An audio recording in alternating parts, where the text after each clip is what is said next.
Salam, hormatly vatandaşlar. Akşamınız hayırlı olsun. Bugün her hepde bolşaýaly soraklaryňyza jogap programmamız. Soraklaryňyzy taýýarlap durkaňyz, bir ýarym saat hem ýyldaşlarymyz üşýänçe öz aramızda bir aktual mesele barada gurrun ederiz. Ýyldaşlar, bugün Türkmenistandaky ara gatnaşyk barada düýplirak, birazrak üstüne durup geçeli. O düýplirak diýende ýarym saatyň içinde nähili düýpli bolar ýöne temanyň özü bir düýpli boljak ady. Galandan inde siz sora berseňiz, nemäň içinde bundan soňky minutlarda gepleşiň. Hasam üstüne açyp bilersiz. Inde Türkmenistanda bilýäňiz ýa-da internet barmy diýip sorasak, hemmekim internetin ýokdugyny ýa-da hiç iş eder de yaramaýandygyny aýtjaklar da. Soň indi internetin ýanyna bir ýoldaş ýasadylar, ol ýa-ni samolyotlar boldy. Türkmen howa ýollary. Ýurt ýol açykmy, o gatnaýam diýip sorasalar, şo bar-da edil gatnanok diýen ýaly ýagdaý, internetin ýagdaýy bilen Türkmen howa ýollarynyň ýagdaýy şu wagt bir meňzeş bolupdyr. Ýa-ni 4 sany uçak galdyranyň bilen ýollaryň açyklygy manysyna gelmeýär. Onsoň 2 million adam ýurdun daşynda wagtda. 2 million adam ýurdun daşynda. We munyň adyna da ýollar açyk diýip bolmaýar. Ýa-da Türkmenistanyň içinde 500 kilobayt görkez, ýani maksimum görkez, ýani 500 kilobayt. Onuň hem näçesi arada ýitýär da. Şonuň ýarym bolmaly 256 kilobayt diýip hasaplaly şonu. 256 kilobaytlyk internet däldir. Ýyldaşlar, mundan 10 ýyl öňem mundan has çalt internet bardy dünýäde. Eden men internetim 1000 gigabayt. Hawa. 1000 gigabayt. Kilobayt bel. 1 kilobayt neme gigabaytda 1000 kilobayt bada. Sapara inde men 100 bilen deňeşdirem, 1000 bilen deňeşdirmeýän soň o düşünmezler köp näme ýyldaşlarymız. 1000 megabayt näme gerek diýen ýaly. 1 gigabayt bolýar-da ýa-ni gaýsymyz ýaly. Inde şu wagt bilýäňiz bir surat, telefonyň bir düşürýän suraty 10 megabayt ortaça häzir günümizde. 50 megabayt olanlar hem bar, 5 olan hem bar, ortaça köp adam elindäki telefonlaryň nemesini alsak 10 megabayt diýeli. 10 megabaytlyk suraty ýa-ni Türkmenistanyň internet bilen uğratjak bolsaňyz pikir edin. O näçe wagtda geçýär. Soň dünýäde ýa-ni maglumat gaty çalt hereket edýär-de şu wagt habar kanallary bardyr, ýa-ni BBC diýdi, Deutsche Welle diýdi, ondan soň näme bar? Al Jazeera var, France 24, ýene CNN var. Halkyň sesi var. O halkyň sesi hem bar. Inde şu kanallaryň habar berişi ýa-ni Telegram kanallaryňkydan has ýuwaşlady. Şu wagt maglumat aljak bolsaň Telegram kanala girýän, şo taýda görýän 5, 10 hatda bir günden soň beýleki esasy akım nemelerine, kanallarına çıkıyor, haber kanallarına. Nämen görkezýär? Yani internetin tezliğinin nähili peýda aldygyny maglumata göne emet bilýände. Şu wagt düýün akşam urulupdyr nemede, Krimde orusların gämileri urulupdyr ýene. Inde şo gönü düşdi, erteri ýerden eýem habarlarda bardy. Ýöne esas habar kanallary entem o şonu berenok barlayan olmaly, ýene näme diýen olmaly, olaryň eýem prosedurasy başga da tapady ýok ýöne. Internet göne hemme zat alyp berip dur. Şonu bir çalt bir akym bar. Inde Türkmenistana seredim. Türkmenistandaky internetine näme üçin ýapýarlar? Ýolu näme üçin açan oklaryna aýdala bir mysal bereli, çağalar ertir okuwa gitmediler, näme üçin? Gar ýagdy, 1 metr gar ýagdy. O hoplu bolan için yollarım yapık, yollar doňupdyr, doňukçuluk var. Gidip bilmediler, kaldılar öýde bugün. Diýip bir sebäp bar, ýa-ni ýoluň ýapyklygynyň sebäbi barda, gar ýagdy. Türkmenistanda näme boldy? Internetiň o ýapyklygynyň sebäbi näme? Garyp ýurtmy Türkmenistan. Sebebi kar yağmadı. O tersi bolmalymy ka? Şeyle olmadı. Şonuň ýaly bir düýplerek bir soramalydyr siýleşler. Bu taýda ine ýollar açyldy diýilen nämäniň ýa-da internet bar diýerler. 256 kilobayt. 256 kilobayt pikredim. Şu an Türkiye'de iň pes internet 100 ýa-ni ine müňeçelligi diýär saparaga gönümüň ulanýan men diýär. O 1000 megabayt. 1000 megabayt sekundda. Indi 1 megabaytyň 4/1 bolýar-da. 1 megabaytyň 4/1 şu an Türkmenistandaky internet. Näme üçin pes? Türkmenistan garyp ýurtmy? Ýagdaý ýetenokmy? Bilmedim. Bunuň aňyrsynda pes ýurt barmy ha? Afrika ýurtlarynda ýok. İslendik ýerde internet nemesi bar. Ýa-da 4 sancak uçar uçýar. 2 milyon adam için 4 san uçar.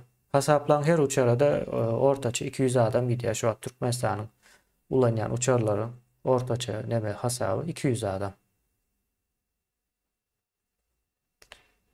Garip bir yurt bu, yani bu Türkmenistan. Yine şu soracak bolyan. Ne sapara aydın. Ben teman gururlarımı umuman bir hile o fikirlendirip soramakçı oldum. Hata edeyim men kemine. Hava. Vereyim. Deme cogawna geçmäkem ýöňde boljak daptlary çalarak aýdaýyn. O ýöňkü eden prognozlarymy hem bejedem. 9 käbir nemeler 100% tutanlar. Näme bolar? Gelecek nemede.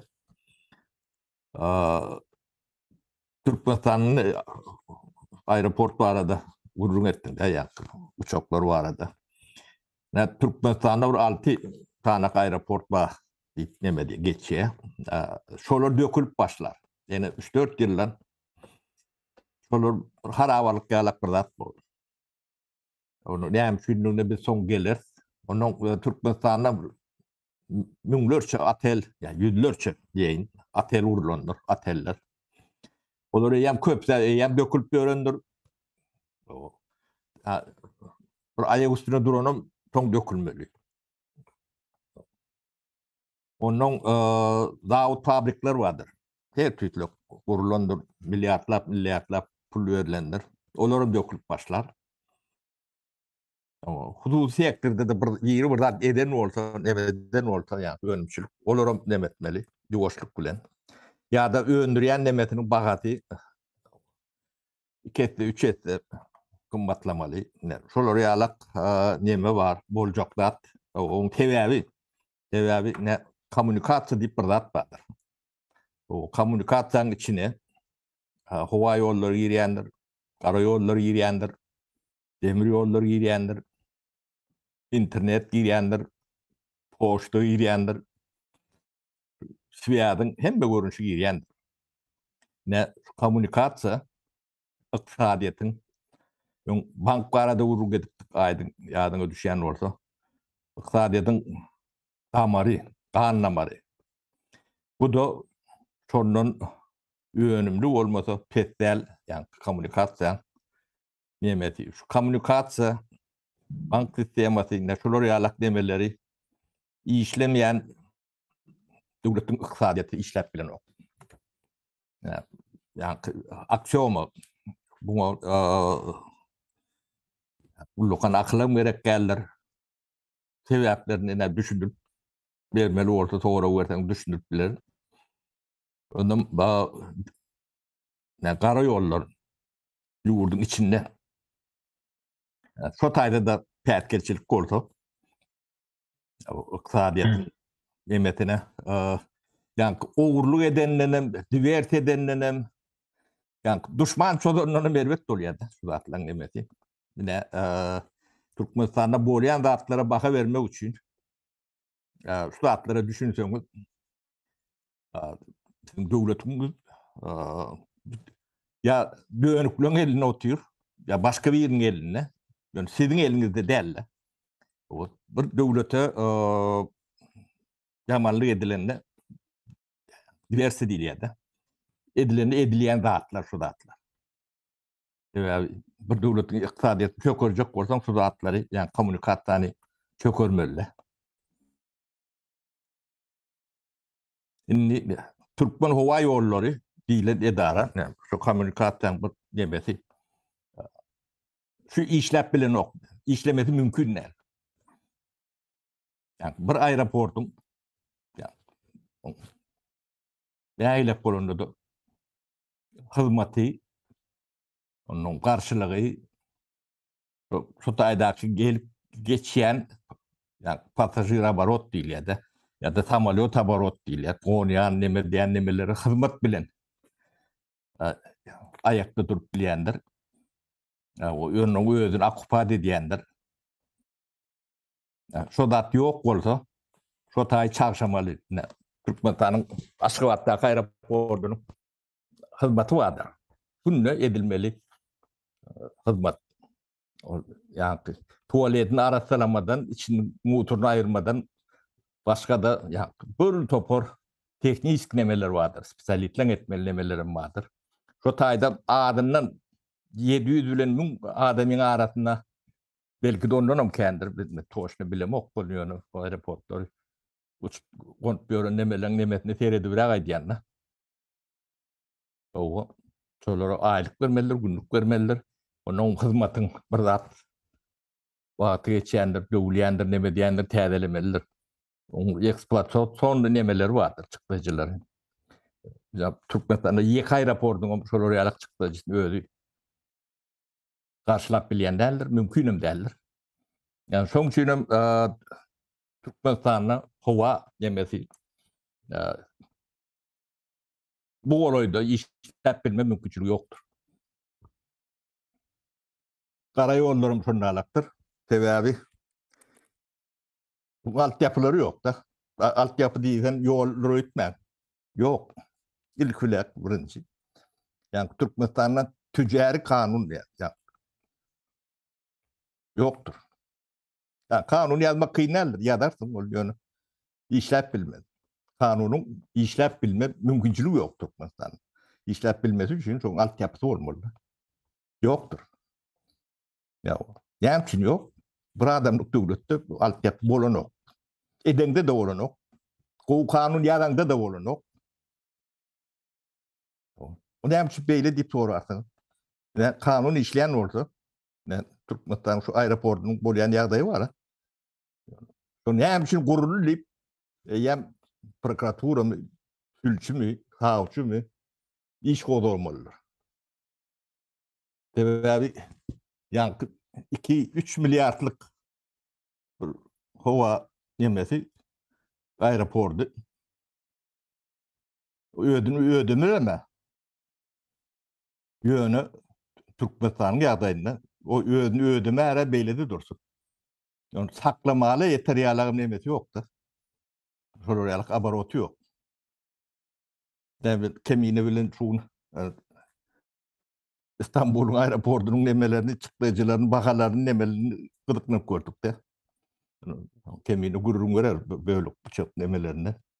Onun her bir hareketi, taşarik uçak olsan bak, öyle yurdumda başka aeroportları, her kıyımından nemen bakatı vardır.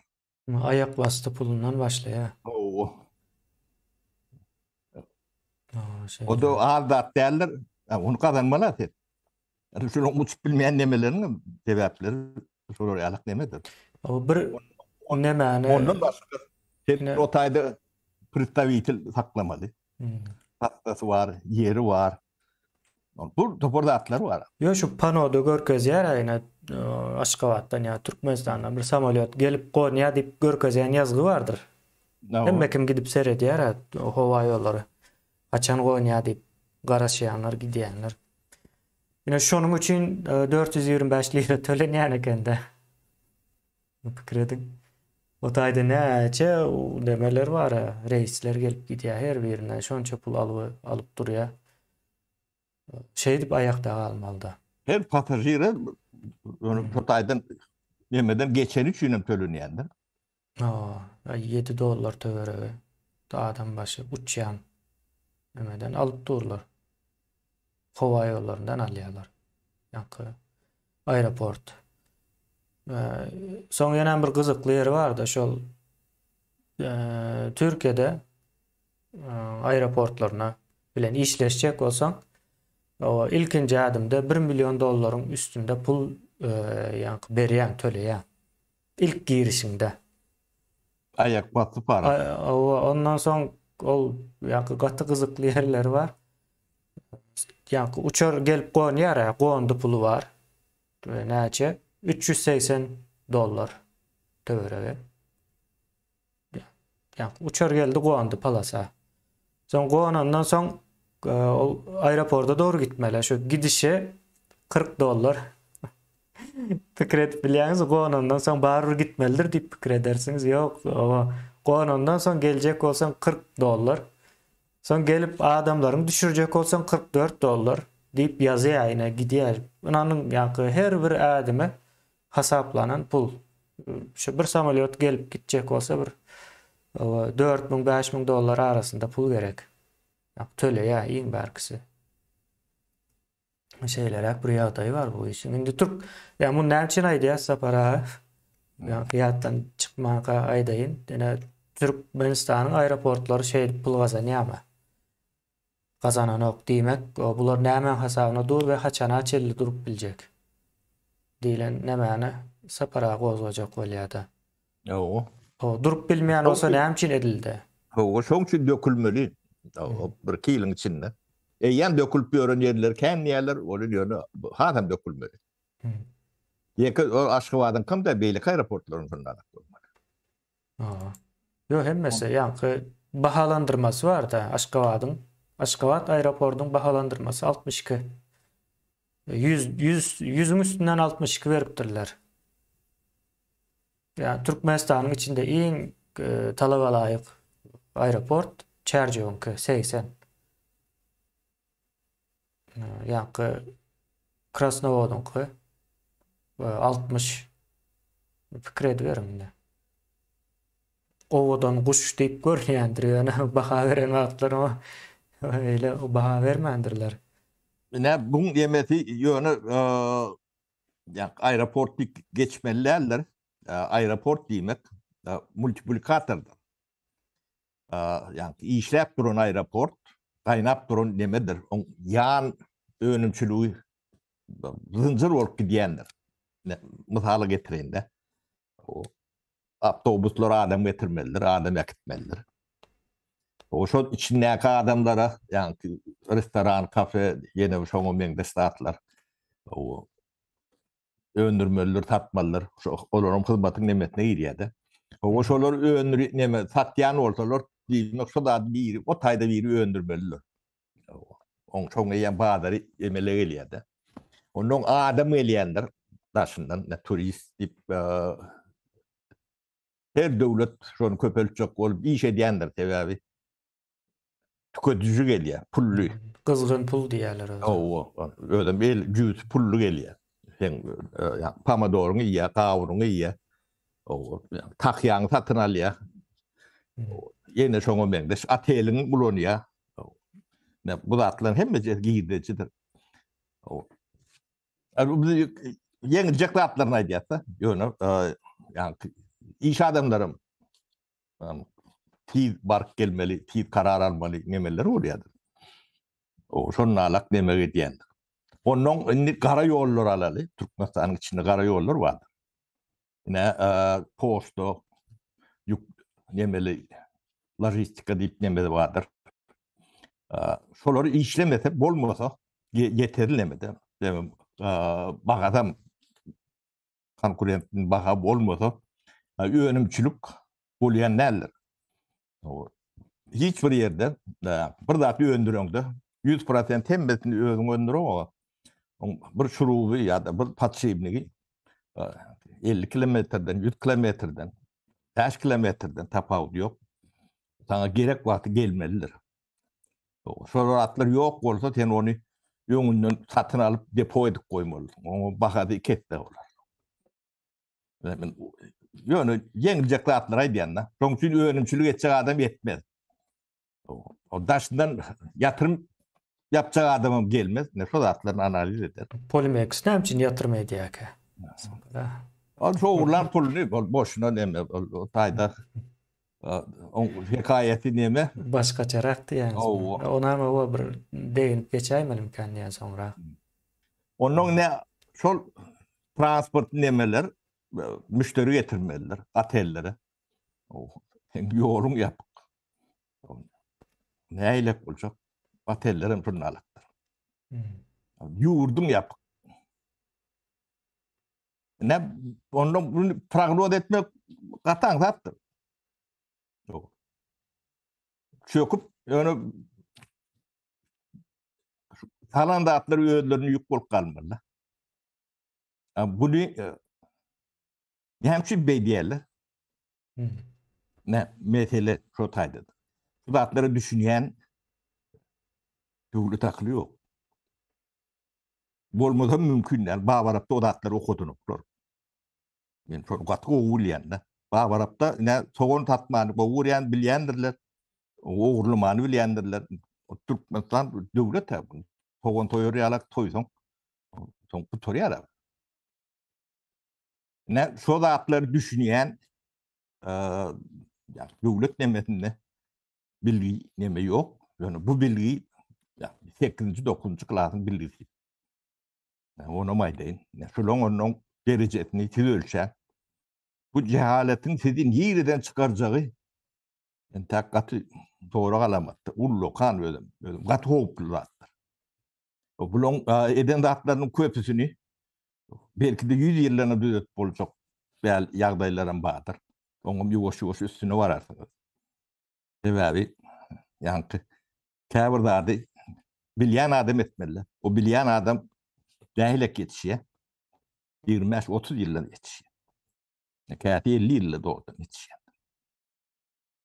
Tamam. Şu zatlar ýok etden. 50 ýyl garaşmalada wagtyň ýok. Dünýä ütkap dudan ýok ýalagym däl. 2 ýyl ütgär, 3 ýyl ütgär.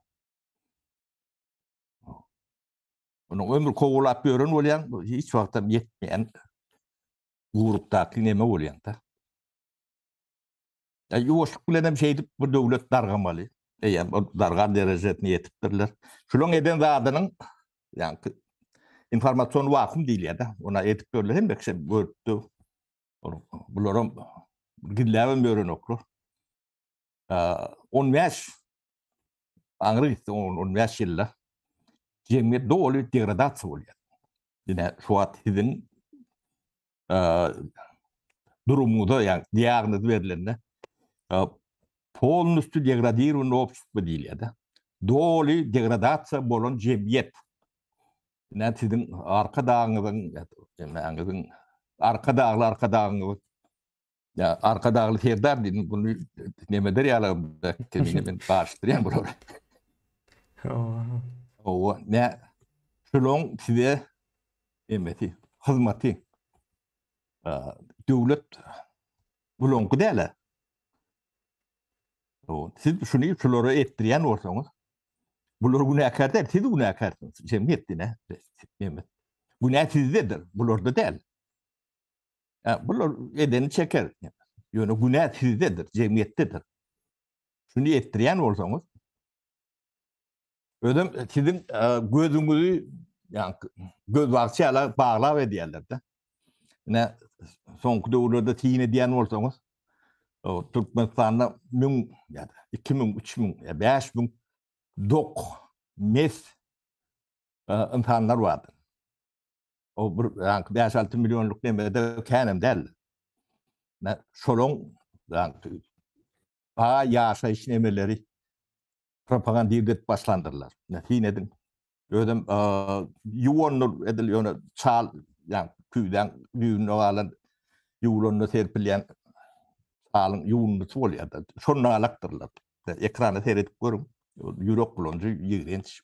Takip diyenem şonu alak aydın. Diyenem ondan ümmeti beyleklerin onu eğleşiklerini lıvatlarda seyreden dedi. Ağrıyı verin milliyede. Sivanyalı. O şol nämen görkö diye şol ne daha şoğuda aşık değil ya da marda aşık var diýmekdir. Şoň üstüni yapacak bolup diýerler-de. Ne sizi yani duran yerinizde gözüňizi baglaýarlar-da. Şo taýyk maşina mydan ok ýolum ýapýarlar, ne kommunikasiýa diýilýär. Ondan o geçe nemeden o. Oten asfaltdaky ýanky dokça aydım aytıp görünce o daha şoğuda çağlar motordan boş baklaş köpep göründürün bilen o. Bilmesem de bilmeyelim. Onu gündeme çıkarayan adamım yok. Çıkaranda da Türkmenistan'ın içinde bir neme var. Haber verişleri işte diyen. Ben çok için geleceğiniz katı nemedir? Kıynaşırlar. O millet yok edilen de şey de edilyendir. Neme siyasetçiler yanlışıp bilir. Diyor siyasetçi vatanını dönüklü edip bilmez. Diyor bizim siyasetçilerimiz şöyle diyor. Bu nemesi ölümdür. Hem devletlerde yani yanlışan siyasetçi hiç tatlemedilenler yok orada oturan orada. Devletine dönüklü edenler ölüm cezası vardır. Onun bir yerinizde bellek koyun. Hem medat geçendir öyle diyelim. Yok. Dokça şu hakkı nemet görünür var. Onun günahı Berdi Muhammed bu kadar demedi. Ağırdır. O da o dönüklüğün bir görünüştür. O sizin yuvarlığınızda, nemelerinizde, o nadanlığınızda, soğutsuzluğunuzda o seyredecek adam yoktur. Bu da atlın toğun vardır.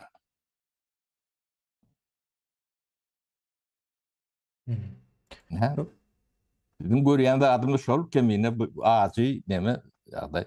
Ama Aydyňa söz bereli soň ýuwaş-ýuwaş iýleşýärmiz. Sonra olaryna geçeriz.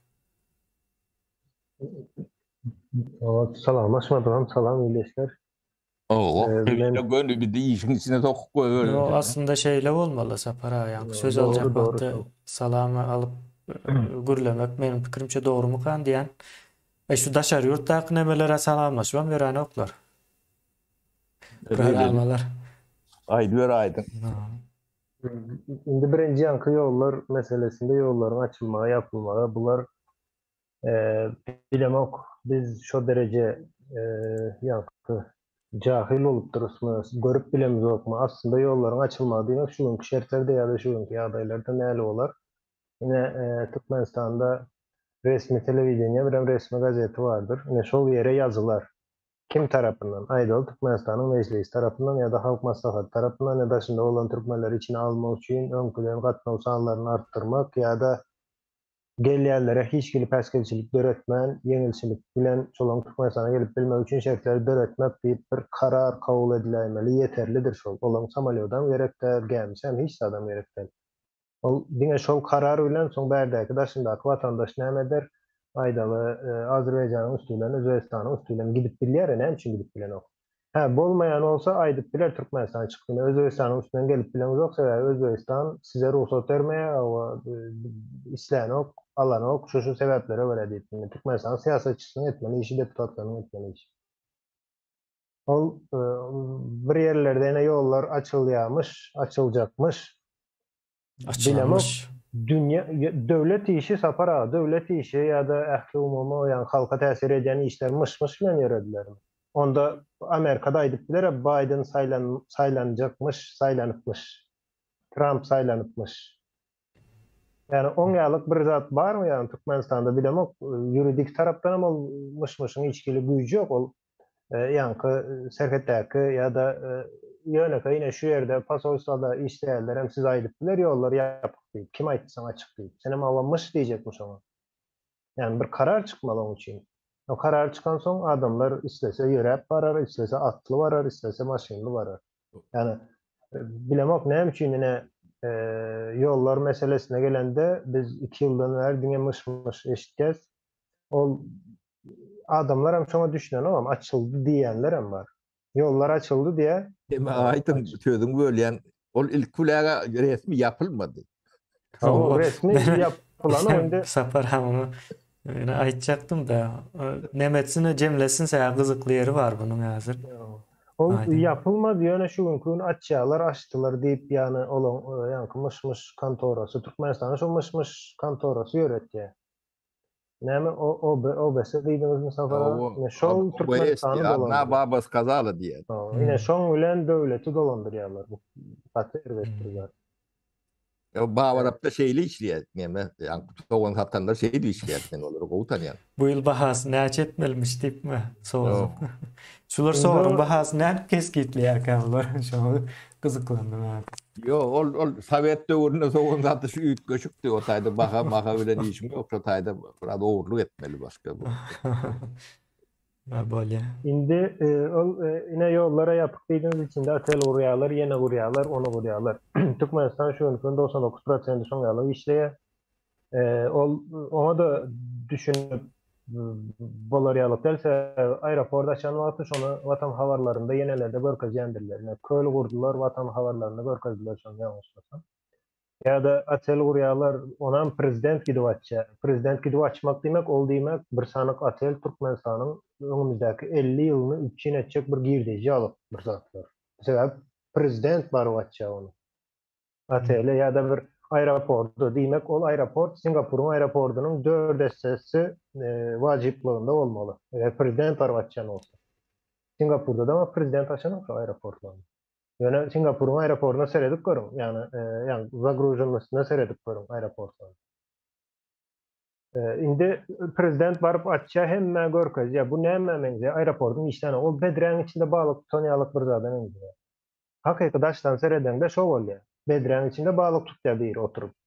Ol şonu edip böldü. Şonam yok onu edip bilersin bilemek. Belki menem edip görmek isteyen sebäp belki ýa-da meditasiýa alyk bir zatdyr. Peýdalydyr bilemek. Bedreň içinde balyk tutmak.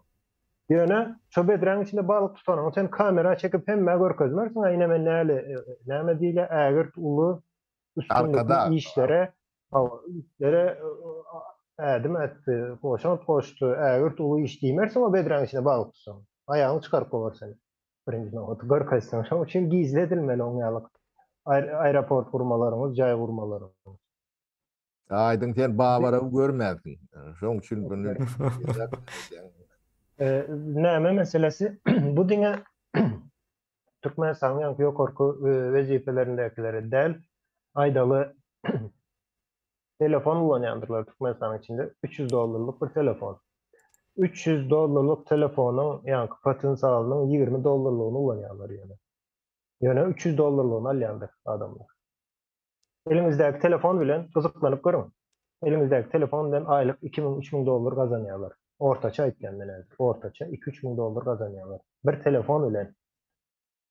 Ol adam telefonunyň ýa-da edip biljek işiniň ýa-da potensialynyň 95-96%-ni ulanýan adam. Şoň elinde de $300 telefon var. Yani şol telefonu sen Türkmeniň eline ber, $20 ulanır. Jaň eder, surata çeker. Çeken suratdan gaty manydardyr. Gaty nämedir böyle. Ine. Hatta jaňam edip bilmese puly ýokdur içine goýmak. O näme demek? Ýene ýanky bedreň içinde balyk tutanýarlyk bir zat. Näme gerek sana şu $300 telefon mysal üçin? O ine aşagda da şoň ýaly hemme. Aydın bular köl urýarlar 6-7 milliardadan takrap betir. Ondan sen näme iPhone'u gurrun edýän. Şoňa sen çykaran oklar. 5-6 milliard berip giden köl urýarlar. O da takrap betir. Ne şonam ulu şohun bilen ýanky telewizorda da görkezýärler. Altın atyp köl. Bu Kölemde. hawa safara bu bilemek gaty erwet bir zat.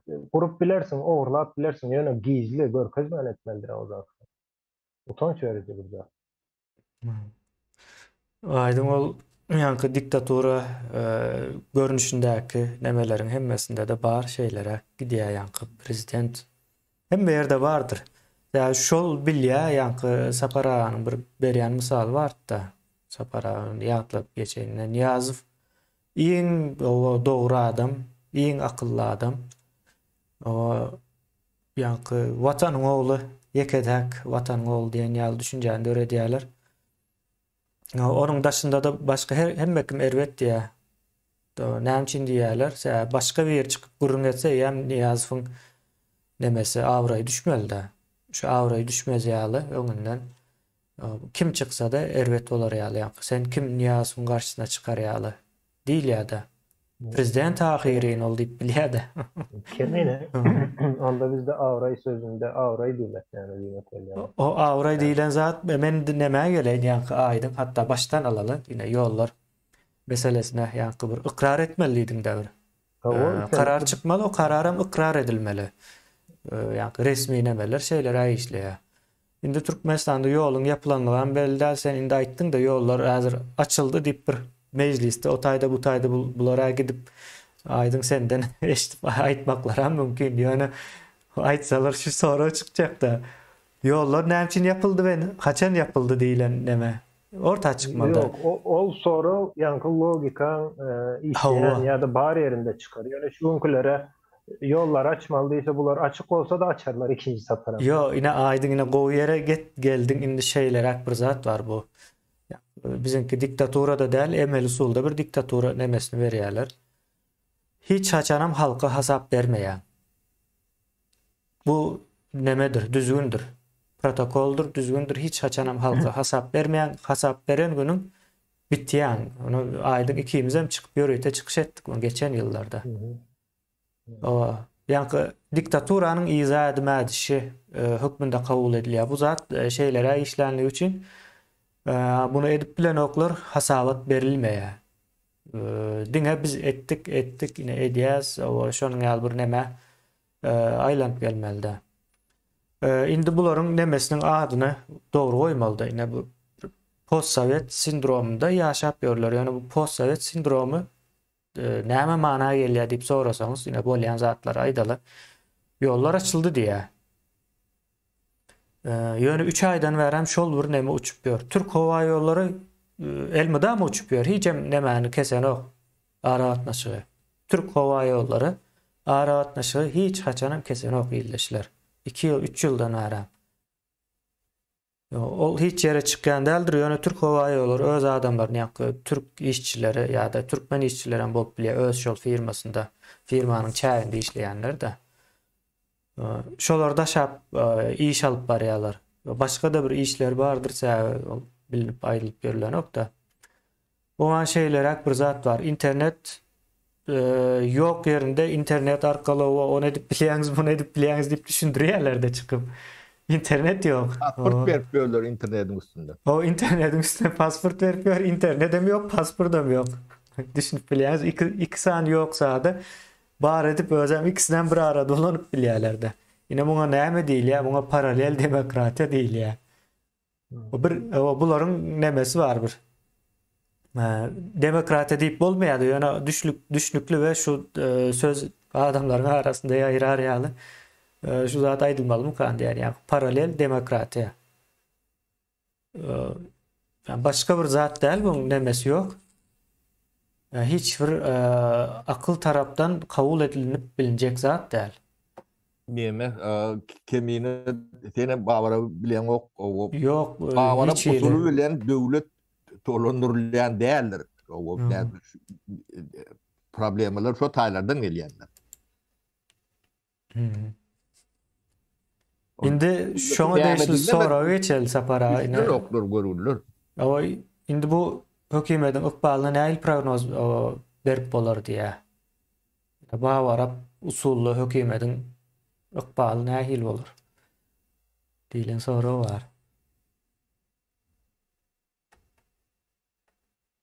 Şu ýagdaýda gitse. Bawara pullardan soran. O ykbalyň näile bo diýip. Bulon demesine yankı yurdu elbet yönettiler zaten değilmez. Uğurladım. Ya, o zatlardan geçenler. Ya, devleti dönüklüktür. Bu devleti yok edecek bolonda edilen hareketler. Yani, şunun öyle inisiyativası bilen bir yani başka yani yurdu ele geçirenlerin inisiyativası bilen edildi mi? O zatlar kendi önemli değerler. Yani şunun ediyen daha değil. Biz şunun prezidentliğini demediyse yalandan ama olsa men prezident diye de sayılı olmasa da men taylak getirdiniz ne koydunuz siz o zatlar bilen işin olmasın ben prezident diye de arka dağlı serdar diye. Aydın sen o bir hepde deyince alsa ettin. Bolun vakanı gurun verel sana. Arkada çıktı. Arka dağlı serdarımızın sayesinde deyip gurun veriyor da. Öyle sol arka dağ serdar yok bu tayda. Seri Kurban oğlu çıkıyor, oğlu var aradı gurun ediyor. Oğlu hamala prezidentmiş. Oğlum onun kömekçisiymiş de şu an. Ben o arkada. Yankı oğlunun arkadağı özü. Yani oğlum arkadağı Serdar da çıkıp arkadağı Serdar'ımızın sayesinde deyip kurmuyor ya. Şeyle de bir neme olup bilir mi yankı? Yani hayvana dil bitse şu derece maskara olmaz yankı. Hayvana dil versen, o gürlep bilse şu dereceye düşmez. Yine o şu hükümetin ne prognoz verirsiniz yine çıkıp arkada Serdar'ın deyip yankı arkadan özgürlüğün veriyen olsa. O näme yok kemine dine gürleme böyle o gürlep bilmeyenliklerini biliyor yine. Neyse bırak gürlemeni öğrenmendik mesela düzelen o. Gürlep bilen o yolbaşı diyenlerimiz. Yani kemine sen ulan gazete okuttuk. Biz hakikaten menen bir dilçi değil ya da kemine de bir dilçi değil. Yani gazetenin içindeki yanlışları görseniz sözlerin oluşu, gramatik oluşu batı ervet derecede. Özlem ya Türkmenistan gazetesi yani bir näme yani lokal bir gazete bir Merkezi abi. Ama ahli tutuş Türkmenistan oyuncu ulusal çap ediliyor. Ulusal bir gazette şu derecede bir 3. 4. klas çağıran yazan bir adamdan emdiye. Olama onu yazmaz mı? Yani Batırvet. Yani bu yazıp bilen okur, okat bilen okur.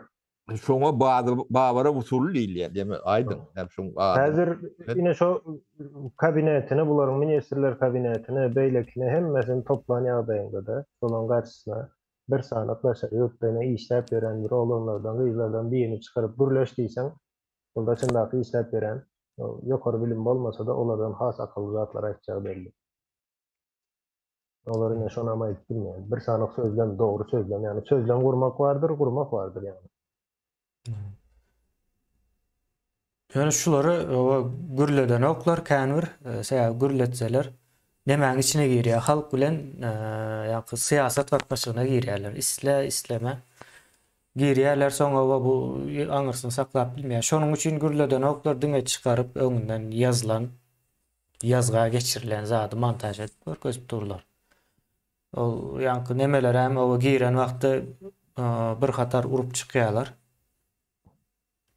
Minister dedi yani näme dedi onun nemeleri var ahranaları. Yani onun ahranaları diýende Putin'in ahranalarından söz ediyor. O adyna minister diýen bu saknan oyunçulary ýalap. Saknan oyunçulara o şolar şu taýa çykyp demetmeli.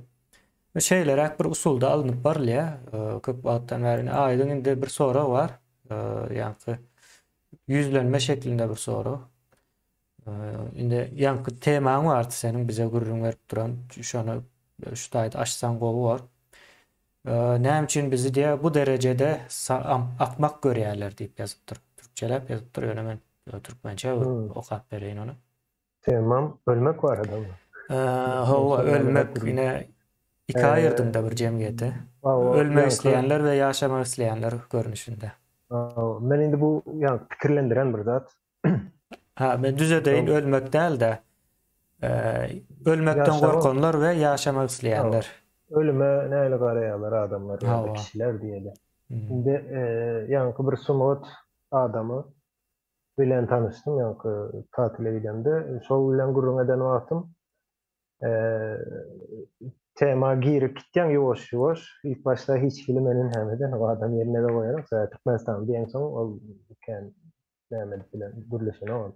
Yani son birazcık gurrun yank açılıp baştan son şol cemiyetler yeneler hakkında gurrun edip başladık. Adamla yaşayışlarına yeni. Sonra sonunda aydan zadı ve mene katı nemeden zat. Bir köp fikirlenenlerin üstünde mi? Yankı kullar ölümden korkup yaşayanlar. Kulun yankı psikolojisi var diye ya da özüne alıp karşı yaşayış şekli ölümden korkup yaşar diye. Yani ölmemek için yaşarlar diye. Bağırsan ölümden korkup değil, ölmemek için yaşar. Ölmeyecek olup da. Hava. Azad adam yaşamak için yaşar diye. Yani azad adam canını verip bilyen adam manasına geliyor aslında kendine. Yaşamak için yaşayan. Ölmemek için yaşayan o.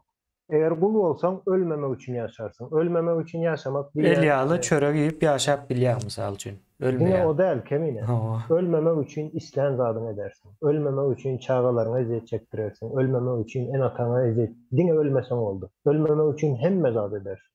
Başkalarını hem öldürüp bilyen onun içinde. Manası şu yörük gidiyor. Yani azad adam yaşamak için yaşayar diye.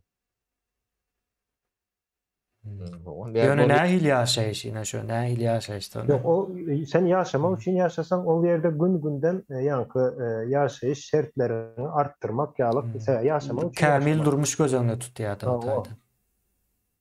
Yani yankı Frank'ın yenen misal Türkmenistan'ın ne çağalarını o innemen gelip görünürken taşarı yurtta ne Ukrayna'da hatta ölüp görünür bu adam.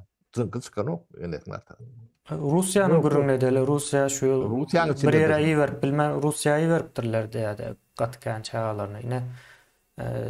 Iýermäň diýsen ýalňyş düşünjekler has köp iýerjegini bilýärsiz. Ýöne o görüň ine hasaplap ertir ýerин Russiýanyň içi garşy gaty erbet üýtgeşik bir ýagdaý bardy o taýda. Ýanky bor zakonlary neme dip durlar diýär ýurdun içinde birden bir zat çyksa şo bor zakonlary orta sürüp adamları güýmejek bolýar-da bir ünüs sowma nemesi boýunça işlejek bolýar. Ýa bir kısan köne bor zakonlar bar eken, ýa tanışrak bor zakon eken son bilemiz okdy. Şolar habar berýär bize ine şeýle territoriýany berdiler diýär-de.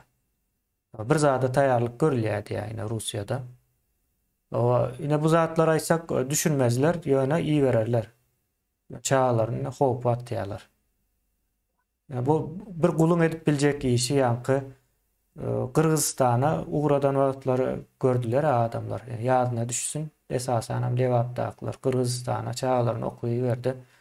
Şolaryň içinde ölenler hem bar. Ol neme Yöne çıkarmakdy. kemine şol ýagdaýda da hiç kimden ses çıkýan däldi. Yok. Çağasının işi yok. Kulun çağası olan o. Kulun en atasan bolan o. Kul kuldur bir sanat sağındır. Başka hiç saat. Kulun bir eýesi bolýar. Aýdyp. Hawa. Bu vatanın mı oluyanlardır? Hiç saat yok. Ve o san ölmemek için hem mezat eder. Yaşamak için neden o ol? Ölmese oldu yaşar mı? Ya da var oluş değil yani. Ne yaşamanın yaşayışta ben hem işe şu soru var yani ağaç yaşayan mı ya da insan yaşayan mı diye. Yaşamak demesinde. Nämediğine bilen okam ben kendi Türkmenden sonra gördüm. Yaşayış demek nämediydim. Gülýärler. Sonra ören gülýär. Yani men erbet sonra Deme ören de aýdy. O dälin yüzüne seredip bir gurrun edersin. Olamsan hiç nemel däl de senin soranyňa da düşünýär aslında. Onun reaksiyasy şeýle gülme demesine getirýärler. Del diye. Yok yok yine men psikologiýa nemesini düşündirjek bolýar. Ve bizde bir raýat diýip bir söz vardır. O raýat diýmek goýun diýmekde. O şu jemgyýete ýa-ni goýun derejesine düşürüp ýa-ni sen aýdan nemäň bardyr. Ölmekden gorkup ýörler ha. Yok. Goýun ýa-ni möjegi bilýändir. Ýa-ni it bilen möjegin arasyndaky tapawuty bilip bilýär demesi sürü diýeli. Şu möjek gelen wagty sürü aňyr bäri ılgap, ýa-ni aýak sesleri eşdilýändir gijede bolsa. Göçýär. Göçýär o sürü göçýär ondan bu ýa bundan oňa. Şey dip bilip bolýar ýa-ni diňe şo taýda bir reaksiýa berýär. Onuň galandaşynda ýok ýa-ni seniň aýşyň ýaly ölmejek bolup bir neme berýär, olam ýalňyş ýerlerden çykýar da. Indi kemine şo gul toplumu buna ulaldyp bilersiň ol bu kysgaça aýdylan zat ýöne gaç çuňur bir näme. Indi bir gul toplumu sen esker etdiň. Ol eskeriň borcu yeri gelende ve wagtynda bu canını yankı hiç hili tereddüt etmeyen değil ya. Canını ortaya koyup bilyen bir kişi esker değil ya. Vatan için ve milleti, halkı için canını ortaya koyup bilyen. Beydiyse o gidip yankı özünü öldürmek değildir. Vakti gelen vakti ve yerinde edip bilmeni bu zaten. Doğru yerinde. Yani, käbir ýagdaýlarda men ine baharym gelýän bir yeri var da dünýäň taryhyna sereden wagtyndan käbir eskerler ýa-ni ölen wagt gahryman adyny berilýär ölenden soň. Ýöne näme gahrymançylyk edipdir hiç zat, ýöne ölüpdir. Yani doğru yerinde ölen eskere de olam gahryman olan gahrymançylyk başga bir zat. Ýöne ine şo gul bir toplumu sen esker etsen olar ölüp bilermi watan üçin ýa-da halk üçin? Can berip bilermi? Ne şu günkü Norsiýet serediňe goşun näle uruşýar? Karşısında da azat adamlar vardır. Olan goşun näde uruşýar? Orslar ölmek ýalyk bir niýet ýok uruşa giden bilen. Oňa pikremeden oklarda. Yo näme üçin gidenden bilen oklar. Sebäbi bu Neme diýär? üçin sen hatta Orsiýadyna bu psihologiýasyna salsalar hemme halkyny ertir bir gün Orsiýadyň üstüne biri çozanda da şolar watan goramak ýalyk duýgulary ýok bolmaýar, bolup bilmeýär. Gataz adamda bolar. Aydın yine urşamışlar da günde tankların, beterlerin sali arkasın diye biz veriyaz diye yani çıkışa diye Rus askerleri. Biz veriyaz diye bu ne hil zat diye. Günlük urşma için pulunu askerlerin özü pulu yüşürüp pulu yığınap veriyormuşlar da şu sali arkanı için etmek için. Düşünüp biliyorsun bu urş mümkün değil Ukrayna'nın karşısında yenmeye. Ayöne bunun paralelinde yankı neme gidip dur. Propaganda. Orus yendi gitti aldı vardı başını diyen yalıp bir neme var. Türkmenistan'ım şu informasyon nemen için notuyor. Bunun oturmanın goğu tarafı var. Yine yankı aydan ölmeyecek olup hareket ediyen bir gatlak var da. Rayet diyen mena ona. Gönümeli rayet deyip geçiyor da. Pasportunu açsam rayet deyip yazıyor şu tayda. Şular neme olmalı? Yankı onun Türkmençe sözü näme? Hayal kırıklığı diýel de. Türkçesini aýdaýyn men. O saparady Rusçasını aýtsa. Türkmençesi ýokmu kadýan? Ýok, mena bilemok ýa hayal kırıklığı diýip bir neme var. Razочарование diýer. Indi şular hakykatdan hem unanýan bolsa, inandyrylýan bolsa, inanylmaly. Şo taýda nemäniň o yalanyň biri döwülýär-de. Orta çıkan wagty yalany. Görürsüňiz ýakyn wagtlarda. Orsu näme etjek şu wagt dolu güýjüni alýarlar, ýad atmaly. Orsuýada ýa-ni ähli bar taňyrsyndaky bar zatlaryna orta çıkarmaly. Ondan soň gitmeli. Olaryň nemesi. Şeylerek sonra geçelim. Putin diktatör bizim Gurbanjana hasap vermeýär, Gurbanjan hem hasap soramaýar. Hasap soramak hakynda pikir hem edip bilmeýär. Asyl hasap näme şonu bir bilýärmi ka diýip soradyr. Eýleşmir ýankı. Pikirlenme soragyny orta atypdyr da. Asyl hasabyň näme diýini bilýärmi diýe. Ýene bawaraply näme edip gelýärdi. Bu jogaby ýok. Bawaraply diýip geçäýmeli. Başga nemesi ýok. Bulardan jogap alsaňam bir adam ýerine goýýan da. Bir zat sorasaňam. Adam däl. O telewizorlarda da ýa-ni nemede Vatan habarlarında da şulara adam ýaly görkezip berlerdi. Näçe ýyldan näre. Soň ýene bir soraw var. Putin'in bir sözü vardı diye bir adam 7 ýyl prezident bolsa dälrer diýip diye. O bu söz ve şu atqı ýagdaýy hakynda pikiriňiz näme diýip sorapdyr. Ýeke bunu Putin ýene ok şu diktatorlaryň hemme başynda Hemmejesi diýer. çykanlar Gurban gullanmady bilemok bu o soraw beren nälerler. Yo, Ýa- olam başga çara edýär diýär. Meniň o 4 sany, 5 sany gyz doganym, aýal doganym bar, ýene näme. O şularyň bir zat bolsa diýip aýdan ýylyň indiki ýyly başlatdy. Ýeme niýaz bom aýdýar. İncikler götürmeýän, nämetmeýär diýip şol ýaraklatlar aýdýar. Indi bu taýdaky näme, onda biz kime onanmaly diýip soraw çykýar-da. Illeşlerimizin kellesinde doğru dälmi o? Birleri bir zat diýmeli, o onda näme üçin o näme etmeli diýip soraw çykmaly-da.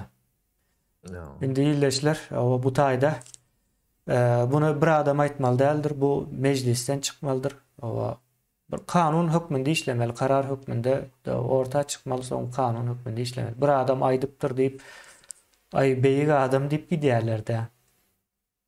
Beyik adam deyip bir zatı yok. Mümkün değil olmağı. Yani şu beyik adam deyip baba çıkarsan, iş var ya, Avrupa ya gün vatarı yurtlarında beyik adamdır ne diyorlar? O eline neme gowşurýarlar. Näme? Näme diýilýär ona? Alımlar nemeler, neme gazanýar? Nobel nemesini gazanýarlar hatta. Nobel bayrağını. Nobel bayrağı gazanýar. Ine şey dip neme dilýändir. O beyik adam diýip o gaty güýçlü diýip aýtsaň diýmek o Allah berdi ýa-da Tanrı berdi diýilen mana gelýär-de onu aýtmasaň. O näme gerek o onu giýermedi ortada. Onu ýalzady ýalan ortaga çykar. Şonuň üçin şunu ýaly bir zat aýdylýan bolsa, da aýdyp biler. Ýöne o prezident bolan adam şonu aýtmaly däl-de.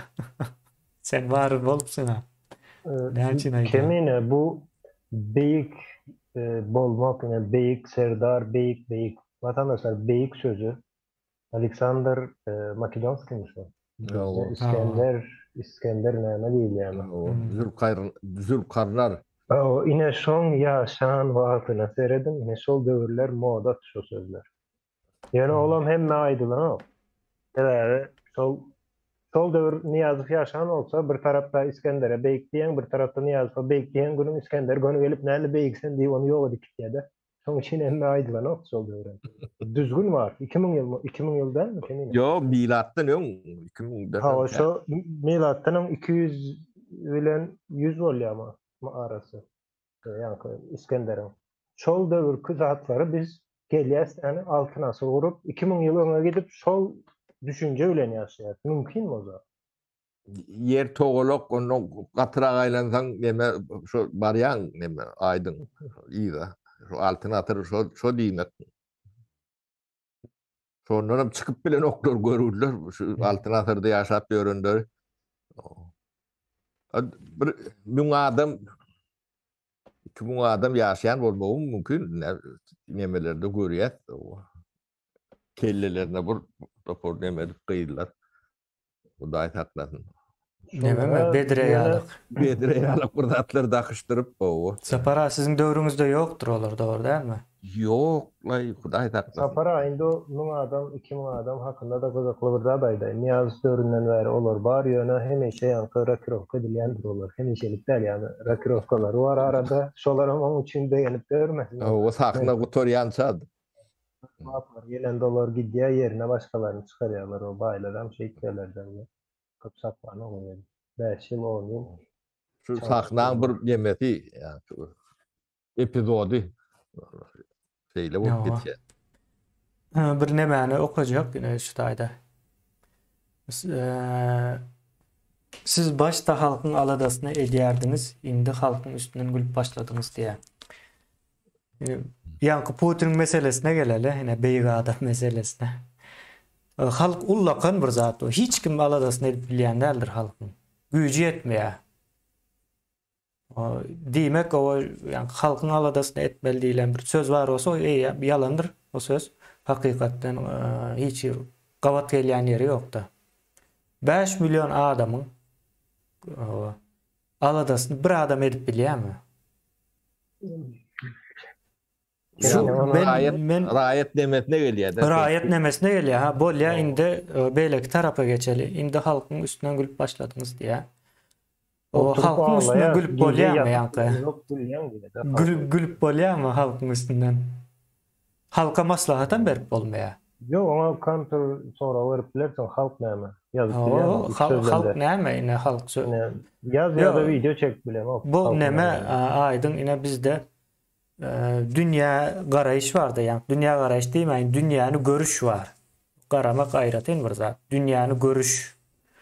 Dünýä näil görýän mysal üçin nemeler dünýäni toglak görýär şu wagt, dogry dälmi? O mundan 500 ýyl mundan öňüne gidin dünýäni tekiz görerler. Düz. Görüşü şeýle ýa-da görýän zady. Indi o adamlarım şu taýda ýa-da Türkmenistanda bir halk bar, şonuň hem aladasy edilmeli. Halk iň bir ejiz zat, iň bir çaresiz ýa-da biçare, ýa-da çaresiz diýmekde bolam. Şeýle bir barlyk. Onuň biri gelip aladasyny etmeli. Onu aladasyny edýän adam ama o Allah tarapyndan iyi berilen diýilen ýalyk bir neme var, zincirlama düşünce var. Şöyle bir zincir var, olama adamların aklında dur. Mümkün däl. 5 milyon adamın aladasyny näde edip bolýar? Kemine ol halka eskermezlikdir eger halkyň aladasyny. Ha. Men halkyň üstünden gülmek diýmek şu diýmek, halkyň aladasyny etmek diýmek. Aladasyny etdi. Halk aladasy edilýänleri men sanap bereyim. Maýyplar, çağalar, öýünde goýun, mal, geçi, pişik, it olan aladasyny edersin. Olar näme ýaşap bilmeýär. Sen aladan olman ýaşap bilmeýär. Ýöne halk sana maýypmy, çağamy, itmi, pişikmi? Näme üçin o aladasy edilmeli? Nerede gördün halkyň aladasyny edilmeli? Halk diýilen ýa-ni guruluşmy, näme diýip adlandyrylýar bolsa, halk çünki Türkmenistanda birinciden halk ýok. Son bizim aladasyny başlan sapara. Bizim aladasyny eden adamlarımız, aladasyny eden adam biz olan aladasyny edemiz yok hiç kim. Kömek sorandırlar. Çolon kömegine bizim kömek berip bilýän bolsa kömek berendiriz. Yani onun için ekrana çıkmamız gerekli. Olam halk däldi aýdyň, olam bir adam, iki adam, kişiler çıktı. Bir adam, iki adam, 5 adam, belki birinin hawaryny ýetirip berendiriz. Ya da onu edip bilýän işimiz olsa biz yine şonu edýäs. O besedemiz ol. Şu nem dowam edýär. O ekranın arkasında görmedik zatlarımızı biz eden zatlarımızı etdik diýip näme gerek onu popülizelik etmek. Yani kömegi biz edip bilýän olsa etýär. Ya da kişi adyna mysal üçin saparagan ýekejöz birine kömek etjek bolsa öz edip bilýär. Onu bizden soramak ol öz işi. Ya da bir meclis tarapından ya da yine kanal tarapından bir kömek edilmeli olsa ol maslahatlaşyl barlanyl soňra ol eýen birazjyk ýa-ni işleri var. Soňra kömek edilýär. Edilip bilinýän olsa gerekli olsa ve güýjümiz ýetýän olsa ýöne o halkyň aladasy däldir. Biz o ýerde kişiler ýa-ni kömek soran kişilere kömek edilýär. Bu halkyň aladasy diýmek däl. Deme aydın şu düşüncelerin gelen yeri vardır. Yanlış demeleri halkın beynine oturdup dururlar. Şundan çıkıp bilen oklar. Ödüm çıkma diýerler bediyerler. Halal haramam şodur. O adam ervede adam. Bu yani şu terminlerin içine Türkmenin raýat bolma demesini sokup dururlar da. Yani türüň içinde aýlanyp görür, ýa-da edip birler diýen. Goýun ağalyň sürüýiniň ideologiýasynyň bir bölekleri. Hawa. Näme ýagdaýymyz men gaty kyn mena uçulan kyn ýagdaýy bar. Ýani bu zatlara aýtmak gülmek däl, üstünden ýa-da äskermezlik däl. Ýalňyş aýtman düzeldip bolanok. Ýani biriniň bala ýetsen olsa şonu aýtmasaň bolýan, ol aýtmamak gülmekdir. Ödüm arka tarapynda ýertilen bolsa. Arka tarapynda ýertilen olsa sen şonu men kemsitmeýin diýip aýtjak dälmi? Aýtmak kemsitmek däl, kemsitmek başga. Zat siz sözleri bilemez men ýöne bir zat aýdaýyn. Bir tarap arkasyndan garaş sözü gelýändir. Bir ya da B bolmak yani sız diýmek. Bizde sız diýip türkmençede goşulma vardır. Misal üçin garaşly, garaşsız ýa-da elsiz, aýaksız. Men näme üçindir bilmeýän şu ýazgatlar aklyma gelýär. O Ýa-da bir garaş olmalı da. Yani, yok ýa-da tarapsız, garaşsız Türkmenistan bolmaly ýa-da bir tarap, bir garaşsız, bir garaş Türkmenistan Aa. bolmaly. näme üçin bir birini ýerde farsça alýan-da birini türkmençe alýan. O nämen bu gatyr wetjada. O dilin sen, şu dilin bolman sen haýwandan tapadyň ýok. Hiç kile ösüş olar. Kitap okar, çagama bir zat öwrederin diýip pikirem etme. Ýöne islendik kitap açyň depderi ýa-ni nirde garaşsız bir tarap Türkmenistandyr. Garaşsız söze Türkmençe goşulma goşulandyr. Bir tarap sözüne de ýa-ni tarapsız sözüne de bir Farsça. diýip öňüne farsça. Farsça bilýänlerden sonra bir namus, bir kar demek, iş demek. Bir kar, işsiz demek. Bizde işsiz diýilýär şoň üçin.